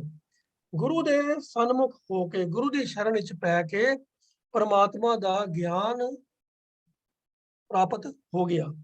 ਪਰਮਾਤਮਾ ਦਾ ਗਿਆਨ ਹੋਣ ਤੋਂ ਕੀ ਭਾਵ ਹੈ ਕਿ ਪਰਮਾਤਮਾ ਦੇ ਗੁਣਾਂ ਦੇ ਨਾਲ ਸਾਂਝ ਪੈ ਗਈ, ਉਹਦੇ ਗੁਣਾਂ ਦੇ ਨਾਲ ਬੰਦਾ ਜੁੜ ਜਾਂਦਾ ਹੈ। ਮਨ ਦੇ ਵਿੱਚ ਪ੍ਰਭੂ ਦੇ ਗੁਣਾਂ ਦਾ ਅਹਿਸਾਸ ਕੰਟੀਨਿਊਸਲੀ ਫਿਰ ਰਹਿਣਾ ਸ਼ੁਰੂ ਹੋ ਜਾਂਦਾ ਹੈ। ਪਰਮਾਤਮਾ ਦੀ ਵਡਿਆਈਆਂ ਹੀ ਹਰ ਥਾਂ ਉਹਨੂੰ ਨਜ਼ਰ ਆਉਂਦੀਆਂ ਹਨ। ਜਿਵੇਂ ਆਸਾ ਕੀ ਵਾਰ ਦੇ ਅੰਦਰ ਵਿਸਮਾਦ ਦੀ ਜੋ ਸ਼ਲੋਕ ਹੈ, ਉਹਦੇ ਅੰਦਰ ਇਸੇ ਤਰੀਕੇ ਦਾ ਵਰਣਨ ਕੀਤਾ ਗਿਆ ਹੈ ਵੀ ਜਿੱਥੇ ਕਿਧਰੇ ਵੀ ਕੋਈ ਚੀਜ਼ ਦੁਨੀਆ ਦੀ ਨਜ਼ਰ ਆਉਂਦੀ ਹੈ, ਉਹਦੇ ਵਿੱਚੋਂ ਵੀ ਪਰਮਾਤਮਾ ਦੀ ਕਮਾਲ ਦੀ ਜੋ ਜਿਹੜੀ ਉਹ ਬਖਸ਼ਿਸ਼ ਹੈ, ਉਹਦੇ ਦੀਦਾਰ ਹੁੰਦੇ ਹਨ ਤੇ ਬੰਦਾ ਵਿਸਮਾਦ ਦੀ ਅਵਸਥਾ 'ਚ ਪਹੁੰਚ ਜਾਂਦਾ ਹੈ, ਪਰਮਾਤਮਾ ਤੋਂ ਕੁਰਬਾਨ ਜਾਂਦਾ ਹੈ। ਤੋ ਇਹ ਗੁਰਮੁਖ ਗਿਆਨ ਤੋਂ ਭਾਵ ਇਹ ਹੈ ਕਿ ਗੁਰੂ ਦੇ ਸਨਮੁਖ ਹੋ ਕੇ, ਗੁਰੂ ਦੀ ਸ਼ਰਨ 'ਚ ਪੈ ਕੇ ਇਹ ਗਿਆਨ ਪ੍ਰਾਪਤ ਹੋ ਜਾਂਦਾ ਹੈ। ਇਹ ਗਿਆਨ ਦੀ ਪ੍ਰਾਪਤੀ ਤੋਂ ਭਾਵ ਹੈ ਪਰਮਾਤਮਾ ਦੀ ਵਡਿਆਈਆਂ, ਪਰਮਾਤਮਾ ਦੀ ਸਿਫਤਾਂ ਦਾ ਗਿਆਨ, ਜਿਹੜਾ ਮਨ ਦੇ ਵਿੱਚ ਟਿਕ ਜਾਵੇ, ਮਨ ਮੰਨ ਜਾਵੇ ਕਿ ਪਰਮਾਤਮਾ ਦੀ ਵਡਿਆਈਆਂ ਜਿਹੜੀਆਂ ਹਨ ਉਹ ਸਭ ਪਾਸੇ ਨਜ਼ਰ ਆਉਂਦੀਆਂ ਹਨ। ਸੋ ਇਹ ਸਾਰੇ ਰਾਹ ਦੇ ਬੰਦ ਦੇ ਅੰਦਰ ਮਨ ਨੂੰ ਪਰਮਾਤਮਾ ਦੇ ਨਾਮ ਦੇ ਨਾਲ ਜੁੜਨ ਵਾਸਤੇ ਮਨਾਉਣ ਦੀ ਪ੍ਰੇਰਣਾ ਹੈ। ਜੀਰੇ ਰਾਮ ਜਪਤ ਮਨ ਮਾਨ, ਅੰਤਰ ਲਾਗੀ ਜਲ ਬੁਝੀ। ਉਹਦਾ ਅਸਰ ਇਹ ਹੋਏਗਾ ਜੇ ਮਨ ਮੰਨ ਜਾਏਗਾ ਕਿ ਅੰਦਰ ਜਿਹੜੀ ਤ੍ਰਿਸ਼ਨਾ ਦੀ ਅਗਨ ਲੱਗੀ ਹੋਈ ਹੈ ਉਹ ਬੁਝ ਜਾਏਗੀ। ਭਾਵ ਮਨ ਦੇ ਅੰਦਰ ਹੁਣ ਹੋਰ ਦੀ ਕਾਮਨਾ ਜਿਹੜੀ ਹੈ ਨਾ, ਉਹ ਹੁਣ ਤੰਗ ਨਹੀਂ ਕਰੇਗੀ, ਟਿਕਾ ਆ ਜਾਏਗਾ, ਠਹਿਰਾ ਆ ਜਾਏਗਾ ਤੇ ਪਰਮਾਤਮਾ ਦੀਆਂ ਸਿਫਤਾਂ ਦਾ ਗਿਆਨ ਮਨ ਦੇ ਵਿੱਚ ਕੰਟੀਨਿਊਸਲੀ ਫਿਰ ਤੁਹਾਨੂੰ ਜਿਹੜਾ ਹੈ ਉਹ ਮਹਿਸੂਸ ਹੁੰਦਾ ਰਹੇਗਾ। ਉਸ ਅਵਸਥਾ 'ਚ ਤੁਸੀਂ ਪਹੁੰਚ ਜਾਓ। ਐਸੀ ਅਵਸਥਾ 'ਚ ਪਹੁੰਚਿਆ ਹੋਇਆ ਇਨਸਾਨ, ਫਿਰ ਉਹਦੇ ਹੋਰ ਨਿਸ਼ਾਨੀਆਂ ਕੀ ਨਜ਼ਰ ਆਉਂਦੀਆਂ ਹਨ? ਉਹ ਪਹਿਲੇ ਪਦੇ 'ਚ ਗੁਰੂ ਸਾਹਿਬ ਨੇ ਗੱਲ ਕੀਤੀ ਹੈ ਕਿ ਮਰਨੇ ਕੀ ਚਿੰਤਾ ਨਹੀਂ, ਜੀਵਨ ਕੀ ਨਹੀਂ ਆਸ। ਐਸੇ ਇਨਸਾਨ ਨੂੰ ਫਿਰ ਇਹ ਗੱਲ ਚੰਗੇ ਤਰੀਕੇ ਨਾਲ ਸਮਝ ਆ ਜਾਂਦੀ ਹੈ ਕਿ ਪਰਮਾਤਮਾ ਹੀ ਸਭ ਮਨੁੱਖਾਂ ਨੂੰ ਜੀਵਨ ਦੇਣ ਵਾਲਾ ਹੈ ਤੇ ਸਭ ਜੀਵਾਂ ਨੂੰ ਪਾਲਣ ਵਾਲਾ ਵੀ ਹੈ ਤੇ ਮਾਰਨ ਵਾਲਾ ਵੀ ਹੈ। ਜਦ ਸਭ ਕੁਝ ਪਰਮਾਤਮਾ ਦੇ ਕੰਟਰੋਲ ਵਿੱਚ ਹੈ, ਉਹਨੇ ਸਭ ਕੁਝ ਨਿਸ਼ਚਿਤ ਕੀਤਾ ਹੀ ਹੋਇਆ ਹੈ, ਤਾਂ ਫਿਰ ਇਨਸਾਨ ਪਰਮਾਤਮਾ ਦੇ ਉੱਪਰ ਪੂਰਨ ਭਰੋਸਾ ਕਰਦਿਆਂ ਹੋਇਆਂ ਫਿਰ ਮਰਨ ਦੀ ਚਿੰਤਾ ਨਹੀਂ ਕਰਦਾ। ਫਿਰ ਉਹਨੂੰ ਡਰ ਹੀ ਨਹੀਂ ਰਹਿੰਦਾ। ਉਹਨੂੰ ਪਤਾ ਹੈ ਕਿ ਜਦੋਂ ਪਰਮਾਤਮਾ ਨੇ ਮੇਰਾ ਜਿੰਦ ਕੱਢਣੀ ਹੈ, ਮੇਰਾ ਇਸ ਦੁਨੀਆ ਤੋਂ ਮੇਰਾ ਚਲਾਣਾ ਕਰਵਾ ਦੇਣਾ ਹੈ, ਉਹਨੂੰ ਕੋਈ ਰੋਕ ਨਹੀਂ ਸਕਦਾ ਤੇ ਉਹਦੇ ਤੋਂ ਪਹਿਲਾਂ ਕੋਈ ਮਾਰ ਨਹੀਂ ਸਕਦਾ। ਤੇ ਇਸ ਲਈ ਉਹਨੂੰ ਚਿੰਤਾ ਹੀ ਨਹੀਂ ਹੁੰਦੀ, ਮਰਨਾ ਕੀ ਚਿੰਤਾ ਨਹੀਂ। ਤੇ ਜਦੋਂ ਮਰਨ ਦਾ ਸਮਾਂ ਨਿਸ਼ਚਿਤ ਹੈ ਪਰਮਾਤਮਾ ਵੱਲੋਂ, ਤੇ ਫਿਰ ਉਹਨੂੰ ਹੋਰ ਦੀ ਕਾਮਨਾ ਮਨ 'ਚ ਇਹ ਵੀ ਨਹੀਂ ਆਉਂਦੀ ਵੀ ਮੈਂ ਹੋਰ ਜਿੰਦਾ ਰਹਿ ਲਵਾਂ, ਆਪਣੀ ਉਮਰ ਲੰਬੀ ਕਰ ਲਵਾਂ। ਉਹ ਕੋਈ ਹੋਰ ਤੋੜ ਕਰਕੇ ਤੇ ਕੋਈ ਆਪਣੀ ਜ਼ਿੰਦਗੀ ਨੂੰ ਲੰਬਿਆਂ ਕਰਨ ਦੀਆਂ ਸਕੀਮਾਂ ਨਹੀਂ ਬਣਾਉਂਦਾ। ਨਹੀਂ ਤਾਂ ਆਮ ਦੁਨੀਆਦਾਰ ਦਾ ਜੋ ਅਸੀਂ ਹਾਲ ਦੇਖਦੇ ਹਾਂ, ਕੋਈ ਬੰਦਾ ਮਰਨ ਦੀ ਗੱਲ ਸੁਣ ਕੇ ਹੀ ਨਾ, ਉਹ ਕਦੀ ਚਾਹੁੰਦਾ ਹੀ ਨਹੀਂ ਹੈ ਕਿ ਮਰਨ ਦੀ ਗੱਲ ਵੀ ਮੇਰੇ ਸਾਹਮਣੇ ਹੋਵੇ। ਜੇ ਕਿਤੇ ਗੱਲਬਾਤ ਵਿਚਾਰ ਕਰਦੇ ਹਾਂ, ਕੋਈ ਇਹੋ ਜਿਹੀ ਜ਼ਿਕਰ ਵੀ ਆ ਜਾਵੇ ਤਾਂ ਆਮ ਤੌਰ ਤੇ ਕਈ ਬਜ਼ੁਰਗ, ਕਈ ਮਾਤਾਵਾਂ ਨਾ ਟੋਕ ਦਿੰਦੀਆਂ, ਨਹੀਂ ਇਹ ਲਫ਼ਜ਼ ਮੂੰਹ ਨਹੀਂ ਕੱਢੀਦਾ, ਬਦਸ਼ਗਨੀ ਹੋ ਜਾਂਦੀ ਹੈ। ਮਤਲਬ ਉਹ ਮਰਨ ਦੀ ਗੱਲ ਸੁਣਨਾ ਵੀ ਨਹੀਂ ਚਾਹੁੰਦੇ। ਪਰ ਜਿਹੜਾ ਗੁਰੂ ਦੇ ਸਨਮੁਖ ਹੋ ਕੇ ਜਿਹਦਾ ਮਨ ਮੰਨ ਗਿਆ ਹੁੰਦਾ ਹੈ, ਉਹਨੂੰ ਇਹ ਕਲੀਅਰ ਤੌਰ ਦੇ ਉੱਤੇ ਗੱਲ ਸਪਸ਼ਟ ਸਮਝ ਆ ਜਾਂਦੀ ਹੈ ਕਿ ਮਰਨ ਤੇ ਜੀਵਨ ਪਰਮਾਤਮਾ ਦੇ ਹੱਥ ਹੈ। ਤੇ ਇਸ ਲਈ ਨਾ ਉਹਨੂੰ ਮੌਤ ਦੀ ਚਿੰਤਾ ਹੁੰਦੀ ਹੈ, ਨਾ ਜੀਵਨ ਨੂੰ ਲੰਮਿਆਂ ਕਰਨ ਦੀ ਉਹਦੇ ਮਨ ਦੇ ਅੰਦਰ ਭਾਵਨਾ ਹੀ ਉੱਠਦੀ ਹੈ। ਉਹ ਐਸੀ ਫਜ਼ੂਲ ਦੀ ਕਾਮਨਾ ਕਰਦਾ ਵੀ ਨਹੀਂ ਹੈ ਕਿ ਮੇਰਾ ਜੀਵਨ ਹੋਰ ਲੰਬਾ ਹੋ ਜਾਵੇ। ਉਹਨੂੰ ਪਤਾ ਹੈ ਜਿੰਨਾ ਮੈਨੂੰ ਜੀਵਨ ਮਿਲਿਆ ਹੈ, ਉਹ ਮਿਲਿਆ ਹੈ, ਉਹਨੂੰ ਕੋਈ ਖੋ ਨਹੀਂ ਸਕਦਾ। ਤੇ ਜਦੋਂ ਮੇਰੀ ਮੌਤ ਦਾ ਸਮਾਂ ਨਿਸ਼ਚਿਤ ਹੈ, ਉਹਨੂੰ ਕੋਈ ਵਧਾ ਨਹੀਂ ਸਕਦਾ, ਕੋਈ ਪੋਸਟਪੋਨ ਨਹੀਂ ਕਰ ਸਕਦਾ। ਐਸੇ ਦ੍ਰਿੜ ਭਰੋਸੇ ਦੇ ਵਿੱਚ ਜੀਣ ਵਾਲਾ ਇਨਸਾਨ ਮਰਨ ਦੀ ਚਿੰਤਾ ਨਹੀਂ ਕਰਦਾ, ਲੰਮੇ ਜੀਵਨ ਦੀ ਆਸ ਨਹੀਂ ਕਰਦਾ। ਜੋ ਪਰਮਾਤਮਾ ਵੱਲੋਂ ਦਾਤ ਮਿਲੀ ਹੁੰਦੀ ਹੈ, ਉਸੇ ਦੇ ਵਿੱਚ ਹੀ ਉਹ ਰਜ਼ਾ ਦੇ ਵਿੱਚ ਰਾਜ਼ੀ ਰਹਿੰਦਾ ਹੈ। ਤਾਂ ਉਹਦੇ ਮਨ ਦੇ ਅੰਦਰ ਹਮੇਸ਼ਾ ਇਹੀ ਸ਼ੁਕਰਾਨੇ ਦੀ ਭਾਵਨਾ ਹੁੰਦੀ ਹੈ, ਤੂੰ ਸਰਬ ਜੀਆਂ ਪ੍ਰਤਪਾਲਹੀ, ਲਿਖ ਹੈ ਸਾਸ ਵਿਰਾਸ, ਕਿ ਤੂੰ ਸਾਰੇ ਹੀ ਜੀਵਾਂ ਦੀ ਪਾਲਣਾ ਕਰਨ ਵਾਲਾ ਹੈ। ਸਭ ਜੀਵਾਂ ਦਾ ਹਰੇਕ ਸਾਹ ਤੇ ਗਿਰਾ ਤੇਰੇ ਹੀ ਭਾਣੇ ਦੇ ਅੰਦਰ ਹੈ, ਤੇਰੇ ਹੀ ਕੰਟਰੋਲ ਦੇ ਅੰਦਰ ਹੈ। ਜਿਵੇਂ ਤੂੰ ਚਾਹੁੰਦਾ ਹੈ ਤਿਵੇਂ ਹੀ ਤੂੰ ਉਹਨਾਂ ਦੀ ਸੰਭਾਲ ਕਰਦਾ ਹੈ। ਤੇ ਜਦੋਂ ਤੂੰ ਕਿਸੇ ਦਾ ਸਮਾਂ ਜੋ ਨਿਸ਼ਚਿਤ ਕੀਤਾ ਹੁੰਦਾ ਹੈ, ਉਹਦੇ ਮੁਤਾਬਕ ਤੂੰ ਚਾਹੁੰਦਾ ਹੈ ਤੇ ਉਹਨੂੰ ਤੂੰ ਇਸ ਜੀਵਨ ਤੋਂ ਉਹਦੀ ਜ਼ਿੰਦਗੀ ਖਤਮ ਵੀ ਕਰ ਦਿੰਦਾ ਹੈ। तो ये सब कुछ तेरी रजा दे विच है। ऐसी रजा दा भाना मनन दा जीवन उस इंसान दा हो जाता है। अंतर गुरमुख क्यों तू वसै ज्यों पावै त्यों निर्जास। तो जिवें तेनू चंगा लगता है तिवें ही तू सब दी संभाल करता है। तो ये उम्मीद है कि भी इस विचार तो गल स्पष्ट हो जाएगी ਤੇ ਮਰਨ ਦੀ ਚਿੰਤਾ ਨਾ ਕਰਨੀ, ਜੀਵਨ ਦੀ ਆਸ ਨਾ ਕਰਨੀ ਦਾ ਭਾਵ ਅਰਥ ਕੀ ਹੈ। ਅਗਰ ਜੇ ਕੋਈ ਕਮੀ ਰਹਿ ਗਈ ਹੋਵੇ ਤੇ ਖਿਮਾ ਤੇ ਜਾਚਕ ਜੀ। ਵਾਹਿਗੁਰੂ ਜੀ ਕਾ ਖਾਲਸਾ, ਵਾਹਿਗੁਰੂ ਜੀ ਕੀ ਫਤਿਹ। ਤੋਂ ਧੰਨਵਾਦ ਵੀਰ ਐਮਪੀ ਸਿੰਘ ਜੀ। ਅਸਲ 'ਚ ਇਹ ਜੋ ਸਵਾਲ ਆਇਆ ਸੀ, ਜਿਹੜੀ ਦੁੱਖ ਹੈ ਮਰਨੇ ਕੀ ਚਿੰਤਾ ਨਹੀਂ, ਜੀਵਨ ਕੀ ਨਹੀਂ ਆਸ, ਇਹਦੇ 'ਚ ਕਾਫੀ ਡਾਈਵਰਸ ਵਿਊਜ਼ ਜਿਹੜੇ ਨੇ ਉਹ ਬਣਦੇ ਨੇ। ਡਾਕਟਰ ਸਾਹਿਬ ਨੇ ਇਹੀ ਗੱਲ ਖਦਸ਼ਾ ਜ਼ਾਹਰ ਕੀਤਾ ਸੀਗਾ। ਤੋਂ ਖੈਰ ਵੀਰ ਐਮਪੀ ਸਿੰਘ ਜੀ ਨੇ ਬੜੀ ਡਿਟੇਲ ਦੇ ਨਾਲ ਇਹ ਦਾ ਜਿਹੜਾ ਹੈ ਉੱਤਰ ਦਿੱਤਾ। ਮੈਂ ਆਸ ਕਰਦਾ ਡਾਕਟਰ ਸਾਹਿਬ ਕਿ ਇਹ ਜੋ ਉੱਤਰ ਹੈ ਆਪ ਜੀ ਦੀ ਤਸੱਲੀ ਹੋਈ ਹੋਏਗੀ, ਨਹੀਂ ਤੇ ਆਪਾਂ ਦੁਬਾਰਾ ਵੀ ਡਿਸਕਸ ਕਰ ਸਕਦੇ ਹਾਂ। ਮਰਨਾ ਕੀ ਚਿੰਤਾ ਨੇ, ਜਿਸ ਮਨੁੱਖ ਦਾ ਮਨ ਗੁਰਬਾਣੀ ਨਾਲ ਭਿੱਜ ਗਿਆ, ਉਹਨੂੰ ਵਾਕਈ ਕਿਸੇ ਸਿਰਫ ਮਰਨ ਦੀ ਕਿਸੇ ਗੱਲ ਦੀ ਚਿੰਤਾ ਨਹੀਂ ਰਹਿੰਦੀ। ਉਹਨੂੰ ਦੁਨੀਆਵੀ ਖਾਹਿਸ਼ਾਂ ਜਾਂ ਜਿਹੜੀਆਂ ਲੋੜਾਂ ਤ੍ਰਿਸ਼ਨਾਵਾਂ ਜਿਨ੍ਹਾਂ ਪਿੱਛੇ ਆਮ ਅਸੀਂ ਦੁਨੀਆਦਾਰ ਭੱਜੇ ਫਿਰਦੇ ਹਾਂ, ਜਿਸ ਮਨੁੱਖ ਨੇ ਗੁਰਬਾਣੀ ਨੂੰ ਆਪਣਾ ਜੀਵਨ ਆਧਾਰ ਬਣਾ ਲਿਆ, ਮੈਂ ਗੁਰਬਾਣੀ ਆਧਾਰ ਹੈ, ਜਿਨ੍ਹਾਂ ਨੇ ਗੁਰਬਾਣੀ ਨੂੰ ਆਧਾਰ ਬਣਾ ਲਿਆ ਔਰ ਆਪਣਾ ਜੀਵਨ ਪ੍ਰੈਕਟੀਕਲੀ ਗੁਰਬਾਣੀ ਅਨੁਸਾਰ ਜੀਤਾ, ਉਹਨਾਂ ਨੂੰ ਤਾਂ ਕਿਸੇ ਗੱਲ ਦਾ ਫਿਕਰ ਨਹੀਂ। ਔਰ ਮਰਨਾ ਜਿਹੜਾ ਹੈਗਾ ਉਹ ਤਾਂ ਜਿਹੜੇ ਗੁਰਮੁਖ ਜਨ ਨੇ ਉਹ ਮਰਨ ਦੀ ਗੱਲ ਤਾਂ ਉਹ ਸੋਚਦੇ ਹੀ ਨਹੀਂ। ਉਹਦਾ ਕਾਰਨ ਇਹ ਹੈ ਕਿ ਮੌਤ ਜਿਹੜੀ ਹੈ ਅਟਲ ਹੈ ਔਰ ਵਾਹਿਗੁਰੂ ਜੀ ਦੇ ਆਪਣੇ ਹੁਕਮ 'ਚ ਹੈ, ਹੁਕਮ ਰਜ਼ਾਈ ਚੱਲਣਾ। ਤੋਂ ਉਹ ਤਾਂ ਜਿਸ ਵੇਲੇ ਮਨੁੱਖ ਦੀ ਜਿਸ ਵੇਲੇ ਵੀ ਐਂਡ ਆਫ ਦਾ ਲਾਈਫ ਹੋਣਾ, ਉਹਨੂੰ ਕੋਈ ਉਹਦਾ ਕੋਈ ਉਪਾਅ ਹੀ ਨਹੀਂ ਹੈ, ਨਾ ਕੋਈ ਬਚਾ ਸਕਦਾ। ਪਰ ਇਹਦੀ ਸਮਝ ਜਿਹੜੀ ਹੈ ਆਉਣ ਦੇ ਬਾਵਜੂਦ ਸਮਝਦਾਰ ਗੁਰਮੁਖਾਂ ਨੂੰ ਆਉਂਦੀ ਹੈ, ਜਿਹੜੇ ਕਹਿੰਦੇ ਮਰਨ ਦੀ ਮੈਨੂੰ ਕੋਈ ਪਰਵਾਹ ਨਹੀਂ ਹੈ। ਸਾਧ ਸੰਗਤ ਜੀ, ਸਾਡਾ ਜੋ ਇਤਿਹਾਸ ਹੈ, ਸਿੱਖ ਇਤਿਹਾਸ, ਇਹ ਤਾਂ ਸ਼ਹੀਦੀਆਂ ਨਾਲ ਭਰਿਆ ਪਿਆ। ਤੇ ਮੈਂ ਕਈ ਵਾਰੀ ਬੇਨਤੀ ਕਰਦਾ ਹੁੰਦਾ ਵੀ ਜਿਹੜੇ ਸ਼ਹੀਦ ਸਿੰਘ ਸਾਹਿਬਾਨ ਹੋਏ ਨੇ, ਸਿਆਸੀ ਸਿੰਘ ਸਿੰਘਣੀਆਂ ਜਿਹੜੇ ਸ਼ਹੀਦ ਹੋਏ ਨੇ, ਉਹਨਾਂ ਦੀ ਮਨ ਦੀ ਅਵਸਥਾ ਕਿਹੋ ਜਿਹੀ ਹੋਏਗੀ ਕਿ ਜਿਨ੍ਹਾਂ ਨੇ ਬਿਲਕੁਲ ਮੌਤ ਨੂੰ ਜੱਫੀ ਪਾਈ ਔਰ ਬਿਲਕੁਲ ਪਰਵਾਹ ਨਹੀਂ ਕੀਤੀ, ਜਿਨ੍ਹਾਂ ਨੇ ਬੰਦ ਕਟਾਏ ਹੋਣਗੇ, ਜਿਹੜੇ ਦੇਗਾਂ ਚੁਗਲੇ ਹੋਣਗੇ, ਜਿਨ੍ਹਾਂ ਨੇ ਸਿਰ ਤੇ ਆਰਾ ਰੱਖਿਆ ਔਰ ਚਰਖੜੀਆਂ ਤੇ ਚੜ੍ਹ ਕੇ ਤੂੰਬਾ ਹੋ ਗਏ, ਤਾਂ ਫਿਰ ਵੀ ਪਰਵਾਹ ਨਹੀਂ ਕੀਤੀ। ਔਰ ਇਹ ਨਹੀਂ ਕਿ ਉਸ ਤੋਂ ਬਾਅਦ ਗੱਲ ਖਤਮ ਹੋ ਗਈ ਹੋਵੇਗੀ। ਇੱਕ ਸ਼ਹੀਦ ਤੋਂ ਬਾਅਦ ਕਈ ਹੋਰ ਸ਼ਹੀਦ ਜਿਹੜੇ ਨੇ ਉਹ ਪੈਦਾ ਹੋ ਜਾਂਦੇ ਨੇ। ਔਰ ਅੱਜ ਤੱਕ ਜਦ ਤੋਂ ਗੁਰੂ ਅਰਜਨ ਸਾਹਿਬ ਸੱਚੇ ਪਾਤਸ਼ਾਹ ਜੀ ਨੇ ਇਹ ਸ਼ਹੀਦੀ ਦੀ ਸ਼ਹਾਦਤ ਦੀ ਨੀਂਹ ਰੱਖੀ ਹੈ, ਅੱਜ ਤੱਕ ਸ਼ਹੀਦੀਆਂ ਦਾ ਦੌਰ ਜਿਹੜਾ ਉਹ ਚੱਲਦਾ ਹੀ ਆ ਰਿਹਾ, ਲਗਾਤਾਰ ਚੱਲਦਾ ਆ ਰਿਹਾ। ਤੇ ਇਹਦਾ ਮਤਲਬ ਇਹ ਹੈ ਕਿ ਜਿਹੜੇ ਇਹ ਮਹਾਂਪੁਰਖ ਸ਼ਹਾਦਤ ਦਿੰਦੇ ਨੇ, ਉਹਨਾਂ ਨੂੰ ਭਲਾ ਮੌਤ ਦੀ ਕੋਈ ਚਿੰਤਾ ਹੋਏਗੀ? ਮੌਤ ਦੀ ਚਿੰਤਾ ਨਹੀਂ ਹੋਏਗੀ, ਤਾਂ ਮਰਨਾ ਕੀ ਚਿੰਤਾ ਨਹੀਂ। ਤਾਂ ਸਤਿਗੁਰੂ ਕਿਰਪਾ ਕਰਨ, ਜੋ ਬਾਣੀ ਆਪਾਂ ਪੜ੍ਹਦੇ ਹਾਂ, ਸੁਣਦੇ ਹਾਂ, ਸਾਡੀ ਸਮਝ ਵਿੱਚ ਆਵੇ ਤੇ ਸਾਡੇ ਜੀਵਨ ਵਿੱਚ ਆਏ ਦਿਨ ਕੋਈ ਤਰੱਕੀ ਹੋਵੇ। ਇਹ ਸਾਡੀ ਆਸ਼ਾ ਹੈ ਔਰ ਅਰਦਾਸ ਹੈ ਵਾਹਿਗੁਰੂ ਜੀ ਦੇ ਚਰਨਾਂ 'ਚ। ਧੰਨਵਾਦ ਵੀਰ ਜੀ ਆਪ ਜੀ ਦਾ। ਤੋਂ ਸਾਧ ਸੰਗਤ ਜੀ, ਅਗਲੇ ਸਵਾਲ ਵੱਲ ਚੱਲਦੇ ਹਾਂ। ਅਗਲੇ ਸਵਾਲ ਹੈ ਕਿ ਕਈ ਥਾਵਾਂ ਤੇ ਜਿਸ ਵੇਲੇ ਅੰਮ੍ਰਿਤ ਸੰਚਾਰ ਹੁੰਦਾ, ਤਾਂ ਉਸ ਵੇਲੇ ਕਈ ਪਰਿਵਾਰ ਜਿਹੜੇ ਨੇ ਉਹ ਆਪਣੇ ਬੱਚਿਆਂ ਨੂੰ ਨਾਲ ਲੈ ਆਉਂਦੇ ਨੇ। ਇਹ ਦਾਸ ਨੇ ਵੀ ਦੇਖਿਆ ਵੀ ਕਈ ਵਾਰੀ ਐਸੇ ਪ੍ਰੋਗਰਾਮ ਵਿੱਚ ਜਦ ਸ਼ਾਮਲ ਹੋਈਦਾ, ਤਾਂ ਬਹੁਤ ਸਾਰੀਆਂ ਜਿਹੜੇ ਪਰਿਵਾਰ ਨੇ ਉਹ ਆਪਣੇ ਬੱਚਿਆਂ ਨੂੰ ਨਾਲ ਲਿਆਉਂਦੇ ਨੇ ਕਿ ਇਹਨਾਂ ਨੂੰ ਚੂਲਾ ਦੇ ਦੇ। ਔਰ ਪਿੱਛੇ ਵੀ 2 ਸਾਲ ਪਹਿਲੇ ਇੱਥੇ ਅੰਮ੍ਰਿਤ ਸੰਚਾਰ ਹੋਇਆ, ਤਾਂ 1-2 ਪਰਿਵਾਰ ਬੱਚਿਆਂ ਨਾਲ ਹੈ ਜੀ ਚੂਲਾ ਦੇ। ਉੱਥੇ ਫਿਰ ਪੰਜਾਂ ਸਿੰਘਾਂ ਨੇ ਆਪਸ ਬੈਠ ਕੇ ਵਿਚਾਰ ਕੀਤੀ ਵੀ ਚੂਲੇ ਦਾ ਤਾਂ ਕੋਈ ਵਿਧਾਨ ਹੀ ਨਹੀਂ ਹੈ। ਤੇ ਖੈਰ ਪਰ ਉਹ ਫਿਰ ਵੀ ਜ਼ਿੱਦ ਕਰਨੀ ਜੀ, ਤੁਹਾਨੂੰ ਕੀ ਫਰਕ ਪੈਂਦਾ, ਤੁਸੀਂ ਚੂਲਾ ਦੇ ਦਿਓ, ਸਾਡੇ ਸ਼ਰਧਾ ਹੈ ਜੀ। ਮੈਂ ਬੈਕਗਰਾਉਂਡ ਤਾਂ ਦੱਸ ਰਿਹਾ ਕਿ ਸਾਨੂੰ ਸਵਾਲ ਵੀ ਇਹੋ ਜਿਹਾ ਆਇਆ ਵੀ ਕਈ ਥਾਵਾਂ ਤੇ ਅੰਮ੍ਰਿਤ ਸੰਚਾਰ ਵੇਲੇ ਬੱਚਿਆਂ ਨੂੰ ਚੂਲਾ ਦਿੱਤਾ ਜਾਂਦਾ ਹੈ, ਵੀ ਕੀ ਇਹ ਠੀਕ ਹੈ, ਮਰਿਆਦਾ ਅਨੁਸਾਰ ਠੀਕ ਹੈ ਕਿ ਨਹੀਂ ਹੈ। ਮੈਂ ਬੇਨਤੀ ਕਰ ਰਿਹਾ ਵੀਰ ਹਰਜੀਤ ਸਿੰਘ ਜੀ, ਤੁਸੀਂ ਅੱਜ ਕੱਲ੍ਹ ਸਿੱਖ ਰਹਿਤ ਮਰਿਆਦਾ ਤੋਂ ਬੜੇ ਡਿਟੇਲ ਸਾਨੂੰ ਸਮਝਾ ਰਹੇ ਹੋ, ਤਾਂ ਮੈਂ ਤੁਹਾਨੂੰ ਹੀ ਬੇਨਤੀ ਕਰਾਂਗਾ ਵੀ ਕਿਰਪਾ ਕਰਕੇ ਇਸ ਬਾਰੇ ਵੀ ਆਪਣੀ ਰਾਏ ਦਿਓ ਵੀ ਜਿਹੜੇ ਮਾਤਾ ਪਿਤਾ ਇਸ ਗੱਲ ਤੇ ਕਹਿੰਦੇ ਨੇ ਕਿ ਨਹੀਂ ਜੀ ਜ਼ਰੂਰ ਦਿਓ, ਚੂਲਾ ਦੇਣਾ ਚਾਹੀਦਾ ਹੈ ਜਾਂ ਨਹੀਂ ਦੇਣਾ ਚਾਹੀਦਾ। ਹਾਂਜੀ ਸਾਹ ਹਰਜੀਤ ਸਿੰਘ। ਵਾਹਿਗੁਰੂ ਜੀ ਕਾ ਖਾਲਸਾ, ਵਾਹਿਗੁਰੂ ਜੀ ਕੀ ਫਤਿਹ। ਵਾਹਿਗੁਰੂ ਜੀ ਕੀ ਫਤਿਹ। ਜਦੋਂ ਅੰਮ੍ਰਿਤ ਸੰਸਕਾਰ ਦੀ ਆਪਾਂ ਸ਼ੁਰੂਆਤ ਕੀਤੀ ਸੀ, ਉਹਦੇ ਪਹਿਲੇ ਪਹਿਰੇ ਦੇ ਵਿੱਚ ਇੱਕ ਲਫ਼ਜ਼ ਆਏ ਸੀ, ਇੱਕ ਲਾਈਨ ਆਈ ਸੀ ਵੀ ਅੰਮ੍ਰਿਤ ਦੀ ਦਾਤ ਲੈਣ ਦਾ ਅਧਿਕਾਰੀ ਉਹ ਹੈ ਜਿਸ ਨੇ ਹੋਸ਼ ਸੰਭਾਲੀ ਹੋਈ ਹੋਵੇ। ਹੋਸ਼ ਸੰਭਾਲੀ ਦਾ ਮਤਲਬ ਵੀ ਅੰਮ੍ਰਿਤ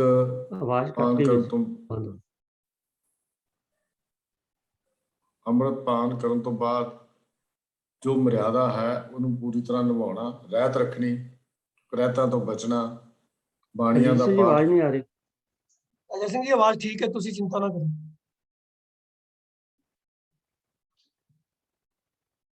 ਬਾਣੀਆਂ ਦੇ ਨਾਲ ਜੁੜਨਾ, ਸਵੇਰੇ ਨਿਤਨੇਮ ਦਾ ਪਾਠ ਕਰਨਾ, ਸ਼ਾਮ ਨੂੰ ਰਹਿਰਾਸ ਸਾਹਿਬ ਸੋਹਿਲੇ ਦੀ ਬਾਣੀ ਪੜ੍ਹਨੀ, ਇੱਕ ਪਰੰਪਰਾ, ਇੱਕ ਮਰਿਆਦਾ ਹੈ ਜੋ ਇੱਕ ਅੰਮ੍ਰਿਤਧਾਰੀ ਗੁਰਸਿੱਖ ਲਈ ਹੋਣੀ ਚਾਹੀਦੀ ਹੈ। ਇਸ ਵਾਸਤੇ ਉਹਦੇ 'ਚ ਪਹਿਲਾ ਵਿਧੀ ਵਿਧਾਨ ਜਿਹੜਾ ਸੀ ਦਰਜ ਕੀਤਾ ਗਿਆ ਕਿ ਉਹਨੇ ਆਪਣੀ ਹੋਸ਼ ਸੰਭਾਲੀ ਹੋਈ ਹੋਵੇ। ਤੇ ਹੋਸ਼ ਸੰਭਾਲਣ ਦਾ ਇਸ ਨਾਲ ਬਹੁਤਾ ਤਲਕ ਨਹੀਂ ਹੈ ਜਿੰਨਾ ਸੰਬੰਧ ਸਾਡੇ ਮਾਨਸਿਕ ਅਵਸਥਾ ਦੇ ਨਾਲ ਹੈ।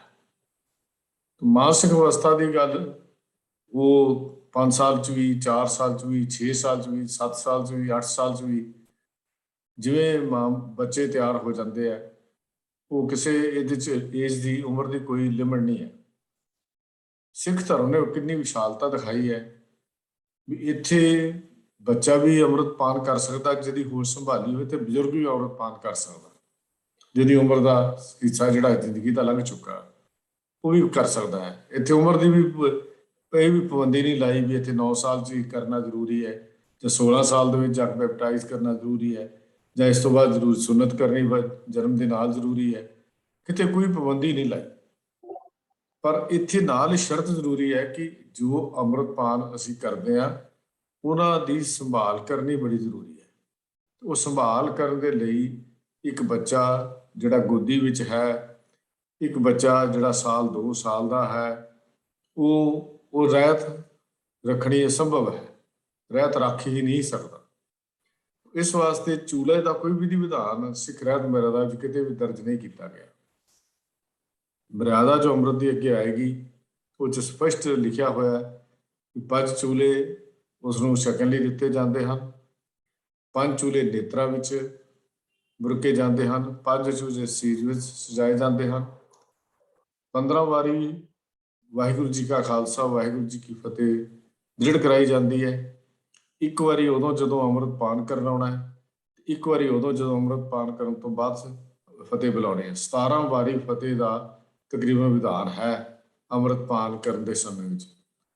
ਔਰ ਇਹ ਗੱਲ ਦ੍ਰਿੜ ਕਰ ਦੇਣੀ ਵੀ ਅੱਜ ਤੋਂ ਤੂੰ ਵਾਹਿਗੁਰੂ ਦਾ ਹੋ ਗਿਆ ਔਰ ਵਾਹਿਗੁਰੂ ਦੀ ਹਮੇਸ਼ਾ ਫਤਿਹ ਹੈ। ਇਸ ਵਾਸਤੇ ਤੇਰੀ ਵੀ ਜ਼ਿੰਦਗੀ ਵਿੱਚ ਫਤਿਹ ਹੋਏਗੀ ਜੇ ਤੂੰ ਵਾਹਿਗੁਰੂ ਦਾ ਹੋ ਕੇ ਜੀਵਨ ਜਿਉਏਗਾ। ਜਿਹੜਾ ਗੁਰੂ ਨੂੰ ਆਏ ਸੀਸ ਭੇਟ ਕੀਤਾ ਹੈ, ਇਹ ਸੀਸ ਭੇਟ ਕਰਨ ਦੀ ਮਰਿਆਦਾ ਤੇ ਪਰੰਪਰਾ ਨੂੰ ਵੀ ਸਮਝਣਾ ਪਿਆ। ਕੇਵਲ ਇਹ ਰਸਮੀ ਨਹੀਂ ਹੈ ਵੀ ਅਸੀਂ ਜਾਂ 5 ਚੂਲੇ ਪੀ ਲਏ, 5 ਚੇਤਰਾ 'ਚ ਮਾਰ ਲਏ, 5 ਸਜਾ ਲਏ, ਇਹ ਰਸਮੀ ਤੌਰ ਤੇ ਨਹੀਂ ਹੈ। ਅੰਮ੍ਰਿਤਪਾਨ ਜੋ ਅੰਮ੍ਰਿਤ ਦੀ ਦਾਤ ਜਿਹਨੂੰ ਖੰਡੇ ਬਾਟੇ ਦੀ ਪਹੁਲ ਅਸੀਂ ਆਖਦੇ ਹਾਂ, ਇਹ ਗੁਰੂ ਵਾਲੇ ਬਣਨ ਦਾ ਸਿੱਖੀ ਵਿੱਚ ਇੱਕ ਵਿਧਾਨ ਹੈ। ਔਰ ਜਿਹੜਾ ਗੁਰੂ ਵਾਲਾ ਨਹੀਂ ਬਣਦਾ, ਗੁਰੇ ਕਾ ਨਾਮ ਬੁਰਾ, ਗੁਰਬਾਣੀ ਵਿੱਚ ਵੀ ਉਹਨੂੰ ਇਹ ਦਰਸਾਇਆ ਗਿਆ ਹੈ। ਤਾਂ ਸਪਸ਼ਟ ਜੀ ਗੱਲ ਇਹ ਹੈ ਇਹ ਅੰਮ੍ਰਿਤ ਇੱਕ ਬੜੀ ਜ਼ਿੰਮੇਵਾਰੀ ਵਾਲਾ ਕੰਮ ਹੈ ਔਰ ਜਿਸ ਨੂੰ ਸੰਭਾਲਣਾ, ਰਹਿਤਾਂ ਵਿੱਚ ਰਹਿਣਾ ਤੇ ਕੁਰੈਤਾਂ ਤੋਂ ਬਚਣਾ ਤੇ ਨਿਤਨੇਮ ਦੀਆਂ ਬਾਣੀਆਂ ਨਾਲ ਜੁੜਨਾ ਔਰ ਜੀਵਨ ਦੇ ਵਿੱਚ ਸਾਰੇ ਕਾਰਜ ਕਰਦਿਆਂ ਗੁਰਮਤਿ ਤੇ ਮਨਮਤ ਦਾ ਖਿਆਲ ਰੱਖਣਾ, ਇਹ ਬੜੀ ਜ਼ਰੂਰੀ ਚੀਜ਼ ਹੈ। ਤਾਂ ਜਿਸ ਬੱਚੇ ਨੇ ਅਜੇ ਗੋਦੀ ਵਿੱਚ ਹੈ ਜਾਂ ਹੋਸ਼ ਹੀ ਨਹੀਂ ਸੰਭਾਲੀ, ਉਹ ਇਹ ਚੀਜ਼ਾਂ ਨੂੰ ਪੂਰਾ ਨਹੀਂ ਕਰ ਸਕਦਾ, ਜਿਸ ਵਾਸਤੇ ਰਹਿਤ ਮਰਿਆਦਾ ਵਿੱਚ ਕਿਤੇ ਵੀ ਚੂਲੇ ਦਾ ਕੋਈ ਵਿਧਾਨ ਨਹੀਂ ਦਿੱਤਾ ਗਿਆ। ਇਸ ਵਾਸਤੇ ਅੰਮ੍ਰਿਤ ਪਾਨ ਕਰਨਾ ਹੀ ਜ਼ਰੂਰੀ ਹੈ। ਜਿਹੜੇ ਬੱਚੇ ਹੋਸ਼ ਸੰਭਾਲ ਲੈਂਦੇ ਹਨ, ਜਦੋਂ ਨਿਤਨੇਮ ਕਰਨ ਜੋਗੇ ਹੋ ਜਾਂਦੇ ਹਨ, ਜਦ ਰਹਿਤਾਂ ਦੀ ਜੋ ਜਾਣਕਾਰੀ ਹੋ ਜਾਂਦੀ ਹੈ, ਕੁਰੈਤਾਂ ਤੋਂ ਬਚਣ ਦੀ ਗੱਲ ਸਮਝ ਆ ਜਾਂਦੀ ਹੈ, ਉਦੋਂ ਸਾਨੂੰ ਚਾਹੀਦਾ ਕਿ ਆਪਣੇ ਬੱਚਿਆਂ ਨੂੰ ਅਸੀਂ ਅੰਮ੍ਰਿਤ ਪਾਨ ਕਰਾ ਦਈਏ। ਜੇ ਵੱਡੇ ਹੋ ਜਾਣਗੇ ਫਿਰ ਉਹਨਾਂ ਦੇ ਇਸ ਪਾਸੇ ਤੋਂ ਵੈਸੇ ਵੀ ਮੂੰਹ ਮੋੜ ਲੈਂਦੇ ਹਨ, ਕਿਉਂਕਿ ਫਿਰ ਸੰਗਤ ਇਹੋ ਜਿਹੀ ਮਿਲਦੀ ਹੈ ਤੇ ਸੰਗਤ ਦੇ ਨਾਲ ਫਿਰ ਵਿਚਾਰ ਵੀ ਬਦਲਦੇ ਰਹਿੰਦੇ ਹਨ। ਉਸ ਤੱਕ ਪਹੁੰਚਣ ਤੋਂ ਪਹਿਲਾਂ ਹੀ ਸਾਨੂੰ ਉਹ ਘਾਟ ਦੇਣੀ ਚਾਹੀਦੀ ਹੈ ਕਿ ਜਦੋਂ ਵੀ ਬੱਚੇ ਹੋਸ਼ ਸੰਭਾਲਦੇ ਆ ਅਸੀਂ ਉਹਨਾਂ ਨੂੰ ਖੰਡੇ ਬਾਟੇ ਦੀ ਪਹੁਲ ਜਿਹੜੀ ਹੈ ਪੰਜਾਂ ਅੱਗੇ ਪੇਸ਼ ਕਰਕੇ ਲੈ ਦਈਏ। ਚੂਲੇ ਦਾ ਕੋਈ ਵਿਧਾਨ ਸਿੱਖੀ ਦੇ ਵਿੱਚ ਨਹੀਂ ਹੈ। ਵਾਹਿਗੁਰੂ ਜੀ ਕਾ ਖਾਲਸਾ, ਵਾਹਿਗੁਰੂ ਜੀ ਕੀ ਫਤਿਹ। तो ਚੂਲੇ ਦਾ ਕੋਈ ਵਿਧਾਨ ਨਹੀਂ ਹੈ, ਸਪਸ਼ਟ ਕਰ ਦਿੱਤਾ ਵੀਰ ਜੀ ਨੇ। तो ਸੰਗਤਾਂ ਨੂੰ ਇਸ ਗੱਲ ਬਾਰੇ ਸਪਸ਼ਟ ਹੋਣਾ ਚਾਹੀਦਾ, ਕਿਉਂਕਿ ਸਿੱਖ ਰਹਿਤ ਮਰਿਆਦਾ ਵਿੱਚ ਇਹ ਸਾਰੀਆਂ ਚੀਜ਼ਾਂ ਕਵਰਡ ਨੇ ਔਰ ਅੱਜ ਕੱਲ੍ਹ ਅਸੀਂ ਸਿੱਖ ਰਹਿਤ ਮਰਿਆਦਾ ਪੜ੍ਹ ਵੀ ਰਹੇ ਹਾਂ। ਇੱਕ ਜਿਹੜੀ ਉਹਦੀ ਮੱਧ ਹੈ ਉਹਦੀ ਵਿਚਾਰ ਹੋ ਰਹੀ ਹੈ। ਤੋ ਬਹੁਤ ਸਾਰੀਆਂ ਗੱਲਾਂ ਜਿਹੜੀਆਂ ਨੇ ਸਤ ਸੰਗਤ ਜੀ, ਉਹ ਜਿਹਨੂੰ ਆਪਾਂ ਹੀਅਰ ਸ਼ੇਅਰ ਕਹਿੰਦੇ ਆ ਵੀ ਐਵੇਂ ਚਲੀਆਂ ਚਲਾਈਆਂ, ਵੀ ਇੱਕ ਨੇ ਕਹਤਾ ਇੰਜ ਕਰ ਲਓ, ਦੂਜੇ ਨੇ ਕਹਤਾ ਇਹ ਕਰ ਲਓ, ਤੋ ਉਹ ਆਮ ਸਮਾਜਿਕ ਤੌਰ ਤੇ ਵੀ ਐਸੇ ਨਹੀਂ ਕਰਨੀਆਂ ਚਾਹੀਦੀਆਂ। ਹਰ ਗੱਲ ਜਿਹੜੀ ਹੈ ਉਹ ਬਿਲਕੁਲ ਵੈਲ ਫਾਊਂਡਡ ਅਥੈਂਟਿਕ ਹੋਣੀ ਚਾਹੀਦੀ ਹੈ। ਔਰ ਧਰਮ ਦੇ ਖੇਤਰ ਵਿੱਚ ਤਾਂ ਸਾਨੂੰ ਬਹੁਤ ਖਿਆਲ ਰੱਖਣਾ ਚਾਹੀਦਾ। ਇਹ ਨਹੀਂ ਵੀ ਗੱਲ ਮੈਂ ਕਿਤੋਂ ਸੁਣੀ ਤੇ ਮੈਂ ਅੱਗੇ ਜਾ ਕੇ ਸੁਣਾ ਦਿਆਂ। ਤੋ ਸਾਨੂੰ ਹਰ ਗੱਲ ਨੂੰ ਵੈਰੀਫਾਈ ਕਰਨਾ ਚਾਹੀਦਾ ਹੈ, ਦੇਖਣਾ ਚਾਹੀਦਾ ਹੈ ਵੀ ਠੀਕ ਹੈ ਕਿ ਨਹੀਂ। ਔਰ ਉਹਦੀ ਕਸਵੱਟੀ ਹੈ ਗੁਰਮਤ। ਜਿਹੜੀ ਚੀਜ਼ ਗੁਰਮਤ ਤੇ ਨਹੀਂ ਉਤਰਦੀ, ਉਹ ਭਾਵੇਂ ਕਿਸੇ ਨੇ ਵੀ ਕਹੀ ਹੋਵੇ, ਸਾਨੂੰ ਇੱਕਦਮ ਐਕਸੈਪਟ ਨਹੀਂ ਕਰਨੀ ਚਾਹੀਦੀ। ਕਿਉਂਕਿ ਜਿਹੜੀ ਚੀਜ਼ ਗੁਰਮਤ, ਵੀਰ ਜੀ ਨੇ ਇਹ ਗੱਲ ਕਿ ਗੁਰਮਤ ਤੇ ਮਨਮਤ ਦਾ ਖਿਆਲ ਰੱਖਿਆ, ਜਿਹੜੀ ਚੀਜ਼ ਗੁਰਮਤ ਤੇ ਨਹੀਂ ਉਤਰਦੀ ਔਰ ਜਿਹੜੀ ਗੁਰੂ ਗ੍ਰੰਥ ਸਾਹਿਬ ਦੀ ਬਾਣੀ ਦੇ ਅਨੁਕੂਲ ਨਹੀਂ ਹੈ, ਉਹ ਭਾਵੇਂ ਕਿਸੇ ਵੀ ਲਿਖੀ ਹੋਵੇ ਜਾਂ ਕਿਸੇ ਨੂੰ ਕਹੀ ਹੋਵੇ, ਉਹ ਸਾਨੂੰ ਐਕਸੈਪਟ ਨਹੀਂ ਕਰਨੀ ਹੋਣੀ ਚਾਹੀਦੀ। ਤੋ ਹਰ ਗੱਲ ਬੜੀ ਕਲੀਅਰ ਹੈ। ਸ੍ਰੀ ਗੁਰੂ ਗ੍ਰੰਥ ਸਾਹਿਬ ਦੀ ਬਾਣੀ 'ਚ ਹਰ ਚੀਜ਼ ਦਾ, ਹਰ ਸਵਾਲ ਦਾ ਉੱਤਰ ਮਿਲਦਾ ਹੈ। ਸਾਨੂੰ ਕਿਤੇ ਬਾਹਰ ਭਟਕਣ ਦੀ ਲੋੜ ਨਹੀਂ ਹੈ। ਤੋ ਆਓ ਸਾਧ ਸੰਗਤ, ਸਿਰਫ ਅਸੀਂ ਇੱਕ ਡਿਸਪਲਿਨ ਚਾਹੀਏ। ਔਰ ਜਿਹੜੀਆਂ ਗੱਲਾਂ ਆਮ ਕੀਤੀਆਂ ਜਾਂਦੀਆਂ ਨੇ, ਕਿਉਂਕਿ ਇੱਕ ਗੱਲ ਹੋਰ ਜਿਹੜੀ ਮੈਂ ਸਮਝਦਾ ਸਾਡੇ ਮਤ ਵਿੱਚ, ਕਿ ਸਾਡੇ ਤੇ ਚੈੱਕ ਕੋਈ ਨਹੀਂ ਹੈ। ਜਿਹੜਾ ਮਰਜ਼ੀ ਕੋਈ ਡੇਰਾ ਖੋਲ੍ਹ ਲਵੇ, ਜਿਹੜਾ ਮਰਜ਼ੀ ਕੋਈ ਕਿਤਾਬ ਲਿਖ ਦੇਵੇ, ਜਿਹੜਾ ਮਰਜ਼ੀ ਕੋਈ ਖਿਆਲ ਕਰ ਦੇਵੇ। ਔਰ ਹੁਣ ਜਦ ਇੰਟਰਨੈਟ ਦਾ ਜ਼ਮਾਨਾ ਆ ਗਿਆ, ਤਾਂ ਜਿਹਦਾ ਜੋ ਦਿਲ ਕਰਦਾ ਹੈ ਉਹ ਉੱਤੇ ਆਪਣੀ ਕਲਿੱਪ ਪਾ ਦਿੰਦਾ।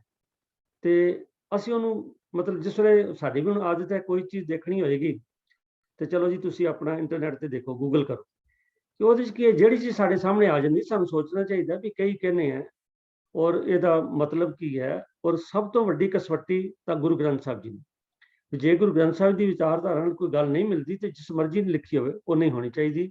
ਇਸੇ ਤਰ੍ਹਾਂ ਇਹ ਜਿਹੜਾ ਅੱਜ ਵੀ ਸਾਡੇ ਕੋਲ ਸਵਾਲ ਆਇਆ, ਇਹ ਵੀ ਸੁਣੀ ਸੁਣਾਈ ਦੀ ਗੱਲ ਹੈ, ਚਲੇ ਚਲਾਈ ਦੀ ਗੱਲ ਹੈ, ਵੀ ਚਲੀ ਜਾਂਦਾ ਚਲੋ ਠੀਕ ਹੈ ਚੁੱਲ੍ਹਾ ਦੇ ਦਿਓ, ਕੋਈ ਹਰਜ ਨਹੀਂ। ਮੈਂ ਜਿਵੇਂ ਪਹਿਲੇ ਬੇਨਤੀ ਕੀਤੀ ਸੀ, ਖੁਦ ਮੈਂ ਹਾਜ਼ਰ ਸਾਂ ਉੱਥੇ ਜਦ ਬੀਬੀ ਕਹਿਣ ਲੱਗੀ ਵੀ ਨਹੀਂ ਜੀ ਨਹੀਂ, ਹੁਣ ਅਸੀਂ ਬੜੀ ਸ਼ਰਧਾ ਰੱਖ ਕੇ ਆਏ ਹਾਂ ਜੀ, ਬੱਚੇ ਦਾ ਦਿਲ ਟੁੱਟ ਜਾਏਗਾ ਜੀ, ਤੁਸੀਂ ਇਹਨੂੰ ਚੂਲਾ ਦਿਓ ਜੀ। ਚੂਲੇ ਦਾ ਵਿਧਾਨ ਹੀ ਕੋਈ ਨਹੀਂ, ਕਿੱਥੋਂ ਦੇ ਜੀ। ਤੋ ਇਸ ਕਰਕੇ ਸਾਨੂੰ ਇਹਨਾਂ ਰੋਹ ਰੀਤਾਂ ਦਾ ਖਿਆਲ ਰੱਖਣਾ ਚਾਹੀਦਾ। ਹਰਜੀਤ ਸਿੰਘ ਜੀ, ਆਪ ਜੀ ਦਾ ਬਹੁਤ ਬਹੁਤ ਧੰਨਵਾਦ। ਇੱਕ ਸਵਾਲ ਹੋਰ ਆਇਆ ਜੀ, ਵੀ ਜੇ ਗਿਆਨ ਗੁਰੂ ਹੈ ਤਾਂ ਗੁਰੂ ਨਾਨਕ ਸਾਹਿਬ ਦੇ ਨਾਮ ਨਾਲ ਵੀ ਗੁਰੂ ਲੱਗਿਆ। ਮੈਂ ਰਿਪੀਟ ਕਰ ਰਿਹਾ ਜਿਹੜਾ ਸਵਾਲ ਹੈ, ਤੇ ਵੀ ਜੇ ਗਿਆਨ ਗੁਰੂ ਹੈ ਤਾਂ ਗੁਰੂ ਨਾਨਕ ਸਾਹਿਬ ਦੇ ਨਾਮ ਨਾਲ ਗੁਰੂ ਕਿਵੇਂ ਲੱਗਿਆ। ਇਹ ਸਵਾਲ ਕਰਤਾ ਨੇ ਸਵਾਲ ਕੀਤਾ। ਮੈਂ ਬੇਨਤੀ ਕਰ ਰਿਹਾ ਵੀ ਤਜਿੰਦਰ ਸਿੰਘ ਜੀ ਨੂੰ ਵੀ ਕਿਰਪਾ ਕਰਕੇ ਇਹਦੇ ਬਾਰੇ ਸਾਨੂੰ ਚਾਨਣਾ ਪਾਓ। ਵਾਹਿਗੁਰੂ ਜੀ ਕਾ ਖਾਲਸਾ, ਖਾਲਸਾ ਵਾਹਿਗੁਰੂ ਜੀ ਕੀ ਫਤਿਹ। ਵੀਰ ਜੀ ਨੇ ਜੋ ਸਵਾਲ ਪਾਇਆ ਹੈ ਉਹ ਥੋੜਾ ਗੰਭੀਰ ਸਵਾਲ ਹੈ, ਇਸ ਨੂੰ ਥੋੜਾ ਸਹੀ ਨਾਲ ਸਮਝਣਾ ਪਏਗਾ। ਪਹਿਲੀ ਗੱਲ ਹੈ ਕਿ ਜੋ ਗਿਆਨ ਸ਼ਬਦ ਗੁਰੂ ਦੇ ਬਾਰੇ ਜੋ ਸਿੱਧ ਗੋਸ਼ਟ ਦੇ ਵਿੱਚ ਗੁਰੂ ਨਾਨਕ ਪਾਤਸ਼ਾਹ ਜੀ ਨੇ ਆਪ ਹੀ ਸਾਨੂੰ ਦੱਸਿਆ ਹੈ ਕਿ ਸ਼ਬਦ ਗੁਰੂ ਸੁਰਤ ਧੁਨ ਚੇਲਾ। ਤੋ ਇਹ ਜੋ ਸ਼ਬਦ ਗੁਰੂ ਜਿਸ ਦੀ ਗੱਲ ਕੀਤੀ ਜਾ ਰਹੀ ਹੈ, ਇਹ ਰੱਬੀ ਗਿਆਨ ਦੀ ਗੱਲ ਕੀਤੀ ਜਾ ਰਹੀ ਹੈ ਕਿ ਜੋ ਰੱਬੀ ਗਿਆਨ ਹੈ, ਅਕਾਲ ਪੁਰਖ ਦੇ ਬਾਰੇ ਜਾਣਕਾਰੀ, ਅਕਾਲ ਪੁਰਖ ਕੀ ਹੈ ਔਰ ਅਕਾਲ ਪੁਰਖ ਨੂੰ ਕਿਵੇਂ ਪ੍ਰਾਪਤ ਕਰਨਾ ਹੈ। ਇਹ ਸਾਧਨ ਜਿਹੜਾ ਹੈ, ਇਹ ਸਾਰਾ ਗੁਰਬਾਣੀ ਦੇ ਵਿੱਚ ਸ਼ਬਦ ਗੁਰੂ ਜੋ ਗੁਰੂ ਗ੍ਰੰਥ ਸਾਹਿਬ ਦੇ ਵਿੱਚ ਲਿਖੇ ਗਏ ਹਨ, ਉਸ ਦੇ ਵਿੱਚ ਹੀ ਇਹ ਸਾਨੂੰ ਸਮਝਾਇਆ ਗਿਆ ਹੈ। ਇਸ ਕਰਕੇ ਉਹ ਗੁਰਬਾਣੀ ਹੀ ਸ਼ਬਦ ਗੁਰੂ ਹੈ ਸਾਡੇ ਵਾਸਤੇ। ਲੇਕਿਨ ਕੁਐਸਚਨ ਇਹ ਹੈ ਕਿ ਗੁਰੂ ਨਾਨਕ ਪਾਤਸ਼ਾਹ ਦੇ ਨਾਮ ਦੇ ਨਾਲ ਗੁਰੂ ਕਿਉਂ ਲਗਾਇਆ ਜਾ ਰਿਹਾ ਹੈ। ਤੋ ਇੱਥੇ ਸਮਝਣ ਦੀ ਗੱਲ ਇਹ ਹੈ ਕਿ ਉਹ ਜੋ ਗਿਆਨ ਹੈ, ਜੋ ਸਤਿਗੁਰੂ ਅਕਾਲ ਪੁਰਖ ਦੇ ਬਾਰੇ ਜੋ ਗਿਆਨ ਪ੍ਰਾਪਤ ਹੋਇਆ ਹੈ, ਉਸ ਨੂੰ ਕਿਵੇਂ ਪ੍ਰਾਪਤ ਹੋਇਆ ਹੈ। ਉਹ ਗੁਰੂ ਨਾਨਕ ਪਾਤਸ਼ਾਹ ਨੇ ਹੀ ਅਕਾਲ ਪੁਰਖ ਨਾਲ ਇੱਕਮਿਕ ਹੋ ਕਰਕੇ, ਅਕਾਲ ਪੁਰਖ ਨੂੰ ਸਮਝ ਕਰਕੇ, ਉਹਦੀ ਆਪਣੇ ਅੰਦਰ ਅਨੁਭਵ ਕਰਕੇ ਜੋ ਉਹਨਾਂ ਨੂੰ ਅਨੁਭਵ ਗਿਆਨ ਪ੍ਰਾਪਤ ਹੋਇਆ, ਉਸ ਨੂੰ ਹੀ ਸੰਸਾਰ ਦੇ ਅੰਦਰ ਉਹਨਾਂ ਨੇ ਪ੍ਰਗਟ ਕੀਤਾ ਹੈ। ਤੋ ਇਸ ਕਰਕੇ ਗੁਰਬਾਣੀ ਵਿੱਚ ਪੰਕਤੀ ਆਉਂਦੀ ਹੈ, ਸਤਿਪੁਰਖ ਜਿਨ ਜਾਣਿਆ ਸਤਿਗੁਰ ਤਿਸ ਕਾ ਨਾਮ। ਤੋ ਜਿਹਨੇ ਸਤਿਪੁਰਖ ਨੂੰ ਜਾਣ ਲਿਆ ਹੈ, ਉਹਨੂੰ ਹੀ ਸਤਿਗੁਰ ਕਿਹਾ ਜਾਂਦਾ ਹੈ। ਸਤਿਗੁਰ ਕਹਿ ਦਈਏ ਜਾਂ ਗੁਰੂ ਕਹਿ ਦਈਏ, ਗੱਲ ਇੱਕੋ ਹੀ ਹੈ। ਤੋ ਗੁਰੂ ਨਾਨਕ ਪਾਤਸ਼ਾਹ ਦੇ ਨਾਲ ਗੁਰੂ ਇਸ ਕਰਕੇ ਲੱਗਦਾ ਹੈ ਕਿ ਉਹਨਾਂ ਨੇ, ਗੁਰੂ ਦਾ ਮਤਲਬ ਇਹ ਹੋ ਗਿਆ ਕਿ ਜਿਹਨੇ ਸਾਨੂੰ ਚਾਨਣਾ ਬਖਸ਼ਿਸ਼ ਕੀਤਾ ਹੈ, ਜਿਹਨੇ ਸਾਨੂੰ ਗਿਆਨ ਬਖਸ਼ਿਸ਼ ਕੀਤਾ ਹੈ। ਤੋ ਅਕਾਲ ਪੁਰਖ ਕੀ ਹੈ, ਅਕਾਲ ਪੁਰਖ ਨੂੰ ਕਿਵੇਂ ਪ੍ਰਾਪਤ ਕਰਨਾ ਹੈ। ਤੋ ਇਹ ਜੋ ਸਿਸਟਮ ਗੁਰਬਾਣੀ ਦੇ ਵਿੱਚ ਸਾਨੂੰ ਦਰਸਾਇਆ ਗਿਆ ਹੈ, ਜਿਹੜੇ ਵੀਰ ਸਹਿਜ ਪਾਠ ਕਰਦੇ ਹਨ, ਉਹਨਾਂ ਨੂੰ ਇਸ ਗੱਲ ਦਾ ਸਹਿਜੇ ਹੀ ਪਤਾ ਲੱਗ ਗਿਆ ਹੋਏਗਾ ਕਿ ਇੱਕ ਅਕਾਲ ਪੁਰਖ ਹੈ, ਉਸ ਤੋਂ ਬਾਅਦ ਸਤਿਗੁਰੂ ਹੈ, ਤੇ ਉਸ ਤੋਂ ਬਾਅਦ ਸਾਧ ਸੰਗਤ ਹੈ। तो साध संगत विच बैठ करके जिवें गुरु अर्जन देव पातशाह जी ने कहा है, मिल साध संगत भज केवल नाम। ते साध संगत विच नाम भजन करके, नाम दा जाप करके ही अकाल पुरख जिहड़ा है उसकी सानू प्राप्ति हो सकती है। तो ये सोझी जिहड़ी है वो गुरु ने सानू बख्शिश की है, गुरु नानक पातशाह ने सानू बख्शिश की है। तो अकाल पुरख की त्रुट करके ये भी गुरबाणी में सानू सारी गल समझ आती है कि अकाल पुरख जिस ते किरपा करता है उन्होंने सतगुरु मिलांदा है, ते फिर सतगुरु जिस ते किरपा करता है वो उसनों अकाल पुरख नूं मिला देता है। तो इस करके गुरु नानक पातशाह जी नाम दे नाल गुरु लग्या है, और उस तो बाद बाकी भी जिहड़े गुरु साहबान उन्हां दे नाल गुरु लग्या है, क्योंकि सारे ही गुरु साहबान जिहड़े हन उन्हां ने अकाल पुरख दे बारे सानू ज्ञान बख्शिश कीता है। अकाल पुरख की किवें प्राप्ति होनी है उस वास्ते गुरबाणी दा ही सानू जानना पाया है। तो आस है इस सवाल का जवाब वीर जी नूं प्राप्त हो गया होएगा। होर भी अगर इसके बारे विचार होवे तां बहुत चंगी गल है। होइयां भुलां दी माफी। वाहिगुरू जी का खालसा, वाहिगुरू जी वाहिगुरू जी की फतेह। वीर जी ने बड़े अच्छे तरीके नाल दस्सिया है कि जो ज्ञान गुरु है ਤਾਂ ਗੁਰੂ ਨਾਨਕ ਸਾਹਿਬ ਬਾਰੇ ਕਿਉਂ ਲਾਇਆ ਜਾਂਦਾ ਹੈ। ਉਹ ਗੁਰੂ ਅਰਜਨ ਸਾਹਿਬ ਸੱਚੇ ਪਾਤਸ਼ਾਹ ਨੇ ਭੈਰੋ ਰਾਗ ਵਿੱਚ ਸ਼ਬਦ ਲਿਖਿਆ ਕਿ ਨਾਨਕ ਸੋਧੇ ਸਿਮਰਤ ਵੇਦ, ਪਾਰ ਬ੍ਰਹਮ ਗੁਰ ਨਾਹੀ ਭੇਦ। ਪਾਰ ਬ੍ਰਹਮ ਤੇ ਗੁਰੂ ਵਿੱਚ ਕੋਈ ਫਰਕ ਨਹੀਂ ਹੈ, ਤੇ ਜੇ ਗੁਰੂ ਗਿਆਨ ਹੈ ਤੇ ਗੁਰੂ ਨਾਨਕ ਸਾਹਿਬ ਜਿਹੜੇ ਉਹਨਾਂ ਨਾਲ ਗੁਰੂ ਲੱਗਣਾ ਜਿਹੜਾ ਉਹ ਬਿਲਕੁਲ ਦਰੁਸਤ ਹੈ, ਕਿਉਂਕਿ ਕਿਸੇ ਦੇ ਮਨ 'ਚ ਖਿਆਲ ਆ ਗਿਆ, ਉਹਨਾਂ ਨੇ ਸਵਾਲ ਕਰ ਦਿੱਤਾ ਤੇ ਇਸ ਕਰਕੇ ਉਹਦਾ ਉੱਤਰ ਦਿੱਤਾ। ਔਰ ਜਿਸ ਤਰ੍ਹਾਂ ਵੀਰ ਜੀ ਨੇ ਸ਼ੁਰੂ 'ਚ ਕਿਹਾ ਕਿ ਇਹ ਬੜਾ ਗੰਭੀਰ ਸਵਾਲ ਹੈ, ਇਹਦੇ ਤੇ ਹੋਰ ਵੀ ਵਿਚਾਰ ਜਿਹੜੀਆਂ ਆ ਸਕਦੀਆਂ ਨੇ, ਔਰ ਸੰਗਤ ਵਿੱਚੋਂ ਕੋਈ ਵਿਚਾਰ ਆਏਗੀ ਤੇ ਅਸੀਂ ਉਹ 'ਤੇ ਵੀ ਦੁਬਾਰਾ ਵਿਚਾਰ ਕਰਕੇ ਤੁਹਾਡੇ ਸਾਹਮਣੇ ਪੇਸ਼ ਹੋਵਾਂਗੇ ਜੀ। ਤੋ ਸਾਧ ਸੰਗਤ ਜੀ, ਮੈਂ ਧੰਨਵਾਦ ਕਰਦਾ ਵੀਰ ਤਜਿੰਦਰ ਸਿੰਘ ਜੀ ਤੁਹਾਡਾ। ਤੋ ਇੱਕ ਸਵਾਲ ਸਾ ਕੁਲਦੀਪ ਸਿੰਘ ਜੀ ਫਿਰੋਜ਼ਪੁਰ ਤੋਂ ਉਹਨਾਂ ਨੇ ਭੇਜਿਆ ਸੀ ਵੀ ਕੀ ਬੀਬੀਆਂ ਪੰਜ ਪਿਆਰਿਆਂ ਵਿੱਚ ਸ਼ਾਮਲ ਹੋ ਸਕਦੀਆਂ ਹਨ ਤੇ ਉਹਨਾਂ ਦੀ ਵਰਦੀ ਕਿਹੜੀ ਹੋਣੀ ਚਾਹੀਦੀ। ਤੋ ਸਾ ਕੁਲਦੀਪ ਸਿੰਘ ਜੀ, ਮੈਂ ਬੇਨਤੀ ਕਰਦੇ ਹਾਂ ਕਿ ਰਹਿਤ ਮਰਿਆਦਾ ਦਾ ਜਿਹੜਾ ਚੈਪਟਰ ਜਿਹੜੀ ਵਿਆਖਿਆ ਅੱਜ ਕੱਲ੍ਹ ਚੱਲ ਰਹੀ ਹੈ ਉਹਦੇ ਵਿੱਚ ਅਸੀਂ ਵੀਰ ਜੀ ਕੋਲੋਂ ਸੁਣ ਚੁੱਕੇ ਹਾਂ ਇਹ, ਔਰ ਇਹ YouTube ਤੇ ਵੀ ਆਪ ਜੀ ਦੇਖ ਸਕਦੇ ਹੋ ਬਈ ਜਿਸ ਵੇਲੇ ਪੰਜ ਅੰਮ੍ਰਿਤ ਸੰਚਾਰ ਦੀ ਗੱਲ ਆਉਂਦੀ ਹੈ ਤਾਂ ਉਹਦੇ ਵਿੱਚ ਜਿੱਥੇ ਤੱਕ ਜਿਹੜਾ ਤੁਹਾਡਾ ਸਵਾਲ ਦਾ ਦੂਜਾ ਪਾਰਟ ਹੈ ਮੈਂ ਪਹਿਲੇ ਉਹ ਲੈ ਰਿਹਾ ਵੀ ਉਹਨਾਂ ਦੀ ਵਰਦੀ ਕੀ ਹੋਣੀ ਚਾਹੀਦੀ। ਤੇ ਜਿੱਥੋਂ ਤੱਕ ਵਰਦੀ ਦਾ ਸਵਾਲ ਹੈ, ਇੱਕ ਸਿੱਖ ਲਈ ਸਿਰ ਢੱਕਣਾ ਤੇ ਕਛਹਿਰਾ, ਇਸ ਤੋਂ ਛੁੱਟ ਕੋਈ ਹੋਰ ਪ੍ਰੈਸਕ੍ਰਾਈਬਡ ਯੂਨੀਫਾਰਮ ਨਹੀਂ ਹੈ ਵੀ ਅਸੀਂ ਕਿਸੇ ਨੂੰ ਕਹੀਏ ਤੂੰ ਇਹ ਨਹੀਂ ਪਾ ਸਕਦਾ, ਤੂੰ ਸਲਵਾਰ ਨਹੀਂ ਪਾ ਸਕਦਾ, ਜਾਂ ਤੂੰ ਪੈਂਟ ਨਹੀਂ ਪਾ ਸਕਦਾ, ਜੀਨ ਨਹੀਂ ਪਾ ਸਕਦਾ। ਇਹ ਗੱਲ ਨਹੀਂ ਹੈ, ਕਿਉਂਕਿ ਜੋ ਮਰਿਆਦਾ 'ਚ ਲਿਖਿਆ, ਹਾਂ ਇਹ ਠੀਕ ਹੈ ਵੀ ਮੈਂ ਆਮ ਗੱਲ ਕਰ ਰਿਹਾ, ਹੁਣ ਪੰਜਾਂ ਪਿਆਰਿਆਂ ਦੀ ਨਹੀਂ ਗੱਲ ਕਰ ਰਿਹਾ, ਕਿ ਆਮ ਤੌਰ ਤੇ ਵੀ ਜਿਹੜੀ ਸਾਡੀ ਪੁਸ਼ਾਕ ਹੈ ਉਹਨੂੰ ਉਹਦੇ ਸਲੀਕਾ ਤੇ ਜ਼ਰੂਰ ਹੋਣਾ ਚਾਹੀਦਾ। ਜਿਵੇਂ ਗੁਰੂ ਨਾਨਕ ਪਾਤਸ਼ਾਹ ਨੇ ਕਿਹਾ ਸੀ, ਬਾਬਾ ਹੋਰ ਪਹਿਨਣ ਖੁਸ਼ੀ ਖੁਆਰ, ਜਿਤ ਪਹਿਨੇ ਤਨ ਪੀੜੀ ਹੈ ਮਨ ਮੈਂ ਚਲੇ ਵਕਾਰ। ਤੋ ਸਾਡੀ ਜਿਹੜੀ ਪੁਸ਼ਾਕ ਹੈ ਉਹਦੀ ਸਲੀਕਾ ਜ਼ਰੂਰ ਹੋਣਾ ਚਾਹੀਦਾ। ਮੈਨੂੰ ਇੱਕ ਗੱਲ ਯਾਦ ਆਈ ਹੈ, ਸਾਡੇ ਮਰਹੂਮ ਚੇਅਰਮੈਨ ਸਾਹਿਬ ਸਰ ਭਜਨ ਸਿੰਘ ਜੀ ਕੋਲ ਇੱਕ ਬੀਬੀ ਆਈ, ਉਹਨਾਂ ਨੇ ਆਪ ਗੱਲ ਸੁਣਾਈ ਸੀ, ਦਫ਼ਤਰ 'ਚ ਆਈ, ਉਹ ਆਖਣ ਲੱਗੀ ਜੀ ਮੈਂ ਅੰਮ੍ਰਿਤਪਾਨ ਕਰਨਾ। ਕਹਿੰਦੇ ਬੇਟਾ ਇਹ ਤਾਂ ਬੜੀ ਖੁਸ਼ੀ ਦੀ ਗੱਲ ਹੈ ਜੀ, ਤੇਰਾ ਮਨ ਮੰਨ ਗਿਆ ਅੰਮ੍ਰਿਤਪਾਨ ਕਰੋ। ਉਹ ਕਹਿੰਦੀ ਜੀ ਪਰ ਮੇਰੇ ਕੋਲ ਇੱਕ ਸਮੱਸਿਆ ਹੈਗੀ ਹੈ। ਉਹ ਕਹਿੰਦੀ ਕੀ? ਕਹਿੰਦੀ ਮੈਂ ਜੀਨ ਪਾਉਣੀ। ਉਹ ਕਹਿੰਦੇ ਬੇਟਾ ਜੀਨ ਪਾਉਣੀ ਹੈ ਤੇ ਇਹ ਕਿਹਨੇ ਤੈਨੂੰ ਕਿਹਾ ਵੀ ਨਹੀਂ? ਕਹਿੰਦੇ ਮੈਨੂੰ ਮਤਲਬ ਵੀ ਐਸਾ ਕਿਹਾ ਗਿਆ ਵੀ ਜੇ ਤੁਸੀਂ ਅੰਮ੍ਰਿਤਪਾਨ ਕਰੋਗੇ ਫਿਰ ਤੁਸੀਂ ਜੀਨ ਨਹੀਂ ਪਾ ਸਕਦੇ। ਤਾਂ ਉਹਨਾਂ ਨੇ ਇਹ ਗੱਲ ਸਪਸ਼ਟ ਕੀਤੀ ਸੀ ਬਈ ਨਹੀਂ, ਮਰਿਆਦਾ ਜਦ ਸਾਡੇ ਸਿਰਫ ਸਿਰ ਢੱਕਣ ਦੀ ਗੱਲ ਹੈ ਤੇ ਕਛਹਿਰੇ ਦੀ ਗੱਲ ਹੈ, ਬਾਕੀ ਜਿਹੜੀ ਹੈ ਉਹ ਹਾਲਾਤਾਂ ਦੇ ਮੁਤਾਬਕ, ਮੌਸਮ ਦੇ ਮੁਤਾਬਕ ਔਰ ਏਰੀਆ ਦੇ ਮੁਤਾਬਕ ਸਾਡੇ ਜਿਹੜੇ ਪਹਿਨਣ ਹੈ ਉਹਦੇ ਮੁਤਾਬਕ ਹੋ ਸਕਦਾ ਹੈ। ਔਰ ਸਭ ਤੋਂ ਵੱਡੀ ਗੱਲ ਹੈ ਕਿ ਆਪਣੇ ਸਰੀਰ ਨੂੰ ਜਿਹੜੀ ਚੀਜ਼ ਮੁਆਫਕ ਹੈ ਉਹ ਹੋਣੀ ਚਾਹੀਦੀ ਹੈ। ਹਾਂ, ਗੱਲ ਉਹ ਮੈਂ ਫਿਰ ਰਿਪੀਟ ਕਰ ਰਿਹਾ ਕਿ ਸਲੀਕਾ ਜਿਹੜਾ ਉਹਦਾ ਧਿਆਨ ਰੱਖਣਾ ਚਾਹੀਦਾ। ਤਾਂ ਵੀਰ ਜੀ ਦਾ ਸਵਾਲ ਸੀ ਵੀ ਕੀ ਬੀਬੀਆਂ ਪੰਜ ਪਿਆਰਿਆਂ ਸ਼ਾਮਲ ਹੋ ਸਕਦੀਆਂ? ਤੋ ਗੱਲ ਇਹ ਹੈ ਕਿ ਸਿੱਖ ਮਤ ਵਿੱਚ ਕਿਸੇ ਨੂੰ ਕੋਈ ਵਿਤਕਰਾ ਨਹੀਂ ਹੈ, ਮਰਦ ਔਰਤ ਦਾ ਕੋਈ ਵਿਤਕਰਾ ਨਹੀਂ ਹੈ, ਕੋਈ ਐਸਾ ਕਾਰਿਆਕਰਮ ਨਹੀਂ ਹੈ ਜਿਹਦੇ 'ਚ ਇਹ ਆਖਿਆ ਜਾਏ ਵੀ ਇਹਦੇ 'ਚ ਬੀਬੀਆਂ ਨਹੀਂ ਕਰ ਸਕਦੀਆਂ। ਵੀ ਜੇ ਅਖੰਡ ਪਾਠ ਬੀਬੀ ਨਹੀਂ ਕਰ ਸਕਦੀ, ਸਧਾਰਨ ਪਾਠ ਬੀਬੀ ਨਹੀਂ ਕਰ ਸਕਦੀ, ਜਾਂ ਕੀਰਤਨ ਬੀਬੀ ਨਹੀਂ ਕਰ ਸਕਦੀ, ਹਰ ਕੰਮ ਵਿੱਚ ਸ਼ਾਮਲ ਹੋ ਸਕਦੇ। ਹਾਂ, ਕਈਆਂ ਮਤਾਂ ਵਿੱਚ ਤੇ ਅਜੇ ਤੱਕ ਐਸਾ ਹੈ ਕਿ ਔਰਤਾਂ ਦੀ ਜਿਹੜੀ ਹੈ ਉਹ ਅਧਿਕਾਰ ਮਰਦਾਂ ਨਾਲੋਂ ਅੱਧੇ ਮੰਨੇ ਗਏ ਨੇ। ਔਰ ਕਈਆਂ ਵਿੱਚ ਮੈਨੂੰ ਤੁਸੀਂ ਦੇਖੋ ਜਿਵੇਂ ਬੁੱਧ ਧਰਮ ਹੈ, ਬੁੱਧ ਧਰਮ ਦੇ ਜਿਹੜੇ ਭਿਕਸ਼ੂ ਨੇ ਉਹਨਾਂ ਨੂੰ ਇਹ ਮਤਲਬ ਹੈ ਵੀ ਮੈਂਡੇਟਰੀ ਉਹਨਾਂ ਲਈ ਕਿ ਉਹ ਕੋਈ ਵੀ ਔਰਤ ਜਿਹੜੀ ਹੈ ਉਹਦੇ ਤੋਂ 6 ਫੁੱਟ ਦੀ ਦੂਰੀ ਤੇ ਰਹਿਣਗੇ, ਉਸ ਤੋਂ ਨੇੜੇ ਨਹੀਂ ਜਾ ਸਕਦੇ। 6 ਫੁੱਟ ਦੀ ਦੂਰੀ ਜਿਹੜੀ ਹੈ ਇਹ ਕਰੋਨਾ ਨੇ ਤਾਂ ਹੁਣ ਬਣਾਈ ਹੈ ਜੀ, ਮਤਲਬ ਫਿਜ਼ੀਕਲ ਡਿਸਟੈਂਸ ਉਹਨਾਂ ਨੇ ਪਹਿਲੇ ਹੀ ਬਣਾਇਆ ਵੀ ਔਰਤ ਤੋਂ, ਪਰ ਬਾਕੀਆਂ ਤੋਂ ਨਹੀਂ। ਵੀ ਇਹ ਹੈ ਮਤਲਬ ਇਹਦੇ ਚ ਵੀ ਇੱਕ ਹੀਨਤਾ ਹੈ ਵੀ ਕਿਉਂ ਬਈ ਮਰਦ ਦੇ ਕੋਲ ਤੇ ਜਾ ਸਕਦਾ ਭਿਕਸ਼ੂ, ਉਹਦੇ ਨਾਲ ਤੇ ਗੱਲ ਕਰ ਸਕਦਾ, ਉਹਦੇ ਕੋਲ ਭੇਟਾ ਲੈ ਸਕਦਾ, ਪਰ ਜੇ ਔਰਤ ਨੇ ਭੇਟਾ ਦੇਣੀ ਹੋਵੇ ਤਾਂ ਜਿਹਨਾਂ ਦੇਸ਼ਾਂ ਵਿੱਚ ਹੁਣ ਮਤਲਬ ਵੀ ਚੱਲਿਆ ਤੇ ਬੁੱਧ ਧਰਮ ਹਿੰਦੁਸਤਾਨ 'ਚ ਸੀ, ਉਹਦੇ 'ਚ ਹੁਣ ਘੱਟ ਲੱਭਦਾ। ਪਰ ਜਿਹੜੇ ਦੂਜੇ ਦੇਸ਼ ਨੇ ਜਿਵੇਂ ਮਤਲਬ ਥਾਈਲੈਂਡ ਹੈ, ਇੰਡੋਨੇਸ਼ੀਆ ਹੈ, ਦੂਜੇ ਇੰਡੋਨੇਸ਼ੀਆ ਨਹੀਂ, ਥਾਈਲੈਂਡ ਹੈ, ਤੇ ਨਾਲ ਹੋਰ ਛੋਟੇ ਛੋਟੇ ਕੁਝ ਦੇਸ਼ ਨੇ ਜਿੱਥੇ ਬੁੱਧ ਧਰਮ, ਉੱਥੇ ਬਕਾਇਦਾ ਜਿਹੜੇ ਅਗਰ ਬੀਬੀਆਂ ਨੇ ਭੇਟਾ ਦੇਣੀ ਹੈ ਤੇ ਉਹ 6 ਫੁੱਟ ਪਰੇ ਹੀ ਰੱਖ ਦਿੰਦੀਆਂ ਨੇ ਤੇ ਉਹ ਫਿਰ ਆ ਕੇ ਚੁੱਕ ਲੈਂਦੇ ਜਿਹੜੇ ਭਿਕਸ਼ੂ ਨੇ। ਤੋ ਇਹਦਾ ਮਤਲਬ ਇਹ ਹੈ ਕਿ ਉਹਦੇ 'ਚ ਮਤਲਬ ਹੈ ਵੀ ਔਰਤ ਔਰ ਮਰਦ ਵਿੱਚ ਫਰਕ ਰੱਖਿਆ ਗਿਆ। ਪਰੰਤੂ ਆਪਾਂ ਰੋਜ਼ਾਨਾ ਆਸਾ ਕੀ ਵਾਰ 'ਚ ਪੜ੍ਹਦੇ ਹਾਂ ਔਰ ਕਥਾ ਕੀਰਤਨ ਹਰ ਥਾਂ ਅਸੀਂ ਸੁਣਦੇ ਹਾਂ ਵੀ ਕਿਸ ਤਰ੍ਹਾਂ ਔਰਤਾਂ ਨੂੰ ਗੁਰੂ ਨਾਨਕ ਪਾਤਸ਼ਾਹ ਜੀ ਨੇ ਬਿਲਕੁਲ ਰਾਈਟ, ਜਿਹੜਾ ਰਾਈਟ ਹੈ ਉਹ ਦਿੱਤਾ, ਬਿਲਕੁਲ ਬਰਾਬਰ ਦਾ ਰਾਈਟ ਦਿੱਤਾ। ਤੋ ਇਸ ਕਰਕੇ ਬੀਬੀਆਂ ਵੀ 5 ਪਿਆਰਿਆਂ ਵਿੱਚ ਸ਼ਾਮਿਲ ਹੋ ਸਕਦੀਆਂ। ਹੁਣ ਇਹ ਗੱਲ ਆ ਸਕਦੀ ਹੈ ਕਿ ਵੀ ਕਿਆ ਪ੍ਰੈਕਟੀਕਲੀ ਇਸ ਤਰ੍ਹਾਂ ਚੱਲਦਾ, ਤੇ ਪ੍ਰੈਕਟੀਕਲੀ ਤਾਂ ਹੀ ਚੱਲੇਗਾ ਨਾ ਜੇ ਅਸੀਂ ਚਲਾਵਾਂਗੇ।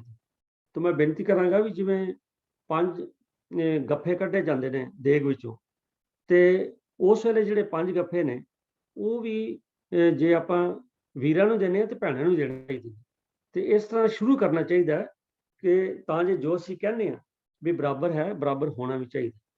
ਇੱਕ ਗੱਲ ਮੈਂ ਜ਼ਰੂਰ ਐਡਮਿਟ ਕਰਦਾ ਵੀ ਸਾਰਾ ਕੁਝ ਹੋਣ ਦੇ ਬਾਵਜੂਦ ਸਾਡੇ ਸਮਾਜ ਵਿੱਚ ਕਈ ਥਾਵਾਂ ਤੇ ਅਜੇ ਵੀ ਅਸਾਂ ਆਮ ਲੋਕਾਂ ਦੇ ਵਿੱਚ ਵੀ ਵਿਤਕਰਾ ਜਿਹੜਾ ਉਹ ਕੀਤਾ ਜਾਂਦਾ ਹੈ, ਜਿਹਨੂੰ ਚੈੱਕ ਕਰਨਾ ਚਾਹੀਦਾ। ਹੁਣ ਆਪਾਂ 21ਵੀਂ ਸਦੀ 'ਚ ਆ ਗਏ ਹਾਂ, ਹੁਣ ਸਾਡੀਆਂ ਬੱਚੀਆਂ ਜਿਹੜੀਆਂ ਨੇ ਉਹ ਪੜ੍ਹ ਲਿਖ ਕੇ ਬੜੇ ਅੱਛੇ ਅਹੁਦਿਆਂ ਤੇ ਵੀ ਪਹੁੰਚ ਗਈਆਂ ਨੇ। ਸੋ ਜਿੱਥੇ ਉਹਨਾਂ ਨੂੰ ਪੋਲੀਟੀਕਲੀ ਔਰ ਬਾਕੀ ਹੋਰ ਖੇਤਰਾਂ ਵਿੱਚ ਬਰਾਬਰਤਾ ਮਿਲ ਰਹੀ ਹੈ, ਸਮਾਜਿਕ ਖੇਤਰ ਵਿੱਚ ਵੀ ਸਾਨੂੰ ਚੈੱਕ ਕਰਨਾ ਚਾਹੀਦਾ ਵੀ ਅਸੀਂ ਕਹਿ ਤਾਂ ਦਿੰਦੇ ਹਾਂ ਕਿ ਸੋ ਕਿਉ ਮੰਦਾ ਆਖੀ ਜਿਤ ਜਮੈ ਰਾਜਾਨ, ਪਰ ਸਾਡਾ ਜਿਹੜਾ ਪ੍ਰੈਕਟੀਕਲ ਬਿਹੇਵੀਅਰ ਆਪਣੇ ਘਰਾਂ ਵਿੱਚ ਹੈ ਉਹਨੂੰ ਆਪੋ ਆਪਣੇ ਤੇ ਹਰੇਕ ਦੇ, ਮੈਂ ਵੀ ਕਰਾਂ ਤੁਸੀਂ ਵੀ ਕਰੋ, ਚੈੱਕ ਕਰਨ ਦੀ ਲੋੜ ਹੈ ਵੀ ਆਇਆ ਉੱਥੇ ਸਾਡੀ ਕੀ ਸਟੇਟਸ ਹੈ। ਜੇ ਉੱਥੇ ਪੋਜੀਸ਼ਨ ਬਰਾਬਰ ਹੈ ਤੇ ਫਿਰ ਠੀਕ ਹੈ, ਜੇ ਨਹੀਂ ਤੇ ਆਪਾਂ ਨੂੰ ਮੇਕਅਪ ਕਰਨਾ ਚਾਹੀਦਾ ਹੈ। ਤੋ ਇਸ ਕਰਕੇ ਵੀਰ ਕੁਲਦੀਪ ਸਿੰਘ ਜੀ ਇਹਦਾ ਸੰਖੇਪ ਉੱਤਰ ਇਹੀ ਹੈ ਬਈ ਬੀਬੀਆਂ ਬਿਲਕੁਲ 5 ਪਿਆਰਿਆਂ ਵਿੱਚ ਸ਼ਾਮਲ ਹੋ ਸਕਦੀਆਂ ਨੇ, ਤੇ ਵਰਦੀ ਕੋਈ ਵੱਖਰੀ ਨਹੀਂ ਹੈ, ਕਿਉਂਕਿ ਮਰਿਆਦਾ ਵਿੱਚ ਜੋ ਲਿਖਿਆ ਹੈ ਉਹ ਸਾਰਿਆਂ ਲਈ ਮਰਿਆਦਾ ਕਾਮਨ, ਉਹਦੇ 'ਚ ਲਿਖਿਆ ਵੀ ਸਿੰਘਾਂ ਲਈ ਜਾਂ ਬੀਬੀਆਂ ਲਈ। ਉੱਥੇ ਜੋ ਮਰਿਆਦਾ ਵਰਦੀ ਦੀ ਹੈ ਉਹ ਇਹੀ ਹੈ ਕਿ ਅਸੀਂ ਸਿਰ ਢੱਕ ਕੇ ਰੱਖਣਾ ਤੇ ਕਛਹਿਰੇ ਦੀ ਸਾਨੂੰ ਬਾਈਂਡਿੰਗ ਹੈ, ਬਾਕੀ ਜਿਹੜੀ ਬਾਈਂਡਿੰਗ ਕੋਈ ਨਹੀਂ। ਤੋ ਆਸ ਹੈ ਵੀਰ ਕੁਲਦੀਪ ਸਿੰਘ ਜੀ ਆਪ ਜੀ ਨੂੰ ਇਹਦਾ ਉੱਤਰ ਜਿਹੜਾ ਹੈ ਉਹ ਮਿਲ ਗਿਆ ਹੋਏਗਾ। ਅਗਰ ਫਿਰ ਵੀ ਆਪਦੇ ਮਨ 'ਚ ਕੋਈ ਐਸੀ ਗੱਲ ਹੋਏ ਤਾਂ ਕਿਰਪਾ ਕਰਕੇ ਜ਼ਰੂਰ ਸਾਨੂੰ ਦੁਬਾਰਾ ਲਿਖਣਾ। ਤੋ ਸਾਧ ਸੰਗਤ ਜੀ, ਅੱਜ ਦੇ ਸਵਾਲ ਜਵਾਬ ਦੇ ਇਸ ਸੈਸ਼ਨ ਵਿੱਚ ਨਿਭਾਉਂਦੇ ਹਾਂ, ਕਿਉਂਕਿ ਅਸੀਂ ਹਰ ਵਾਰੀ ਦੱਸੀਦਾ, ਅੱਜ ਵੀ ਦੱਸ ਰਹੇ ਹਾਂ ਕਿ ਜੋ ਵੀ ਸਾਡੇ ਕੋਲ ਸਵਾਲ ਆਉਂਦੇ ਨੇ ਉਹ ਸਾਰਾ ਪੈਨਲ ਜਿਹੜਾ ਹੈ ਉਹਨੂੰ ਬੈਠ ਕੇ ਅਸੀਂ ਇੱਕ ਦਿਨ ਪਹਿਲਾਂ ਡਿਸਕਸ ਕਰਦੇ ਹਾਂ, ਆਪਸ ਵਿੱਚ ਰਾਏ ਮਿਲਾ ਕੇ, ਔਰ ਜਿਹੜਾ ਸਾਨੂੰ ਬਿਲਕੁਲ ਠੀਕ ਲੱਗਦਾ ਹੈ ਉਹ ਅਸੀਂ ਤੁਹਾਡੇ ਸਾਹਮਣੇ ਪੇਸ਼ ਕਰਦੇ ਹਾਂ। ਪਰ ਅਸੀਂ ਇਹ ਨਹੀਂ ਕਹਿੰਦੇ ਇਹ ਬਿਲਕੁਲ ਠੀਕ ਹੈ ਜਾਂ ਨਹੀਂ ਹੈ, ਇਹਦੀ ਜੱਜਮੈਂਟ ਸੰਗਤ ਨੇ ਕਰਨੀ ਹੈ। ਔਰ ਜੇ ਠੀਕ ਹੈ ਤੇ ਤੁਹਾਡਾ ਧੰਨਵਾਦ ਹੈ, ਤੇ ਜੇ ਉਹਦੇ 'ਚ ਕਮੀ ਹੈ ਤੇ ਉਹ ਕਿਰਪਾ ਕਰਕੇ ਜ਼ਰੂਰ ਸਾਨੂੰ ਉਹਦੀ ਫੀਡਬੈਕ ਦਿਓ। ਤੁਸੀਂ ਗਰੁੱਪ ਚੈਟ ਵਿੱਚ ਲਿਖੋ ਜਾਂ ਤੁਸੀਂ ਸਾਨੂੰ ਵੈਸੇ WhatsApp ਤੇ ਲਿਖੋ, ਫੋਨ ਕਰਕੇ ਦੱਸੋ, ਅਸੀਂ ਉੱਤੇ ਦੁਬਾਰਾ ਜ਼ਰੂਰ ਵਿਚਾਰ ਕਰਕੇ ਤੁਹਾਡੇ ਕੋਲ ਦੁਬਾਰਾ ਹਾਜ਼ਰ ਹੋਵਾਂਗੇ।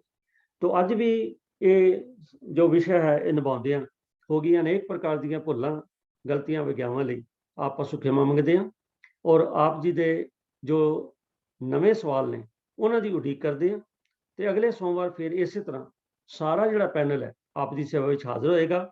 ਵਾਹਿਗੁਰੂ ਜੀ ਕਾ ਖਾਲਸਾ, ਵਾਹਿਗੁਰੂ ਜੀ ਕੀ ਫਤਿਹ।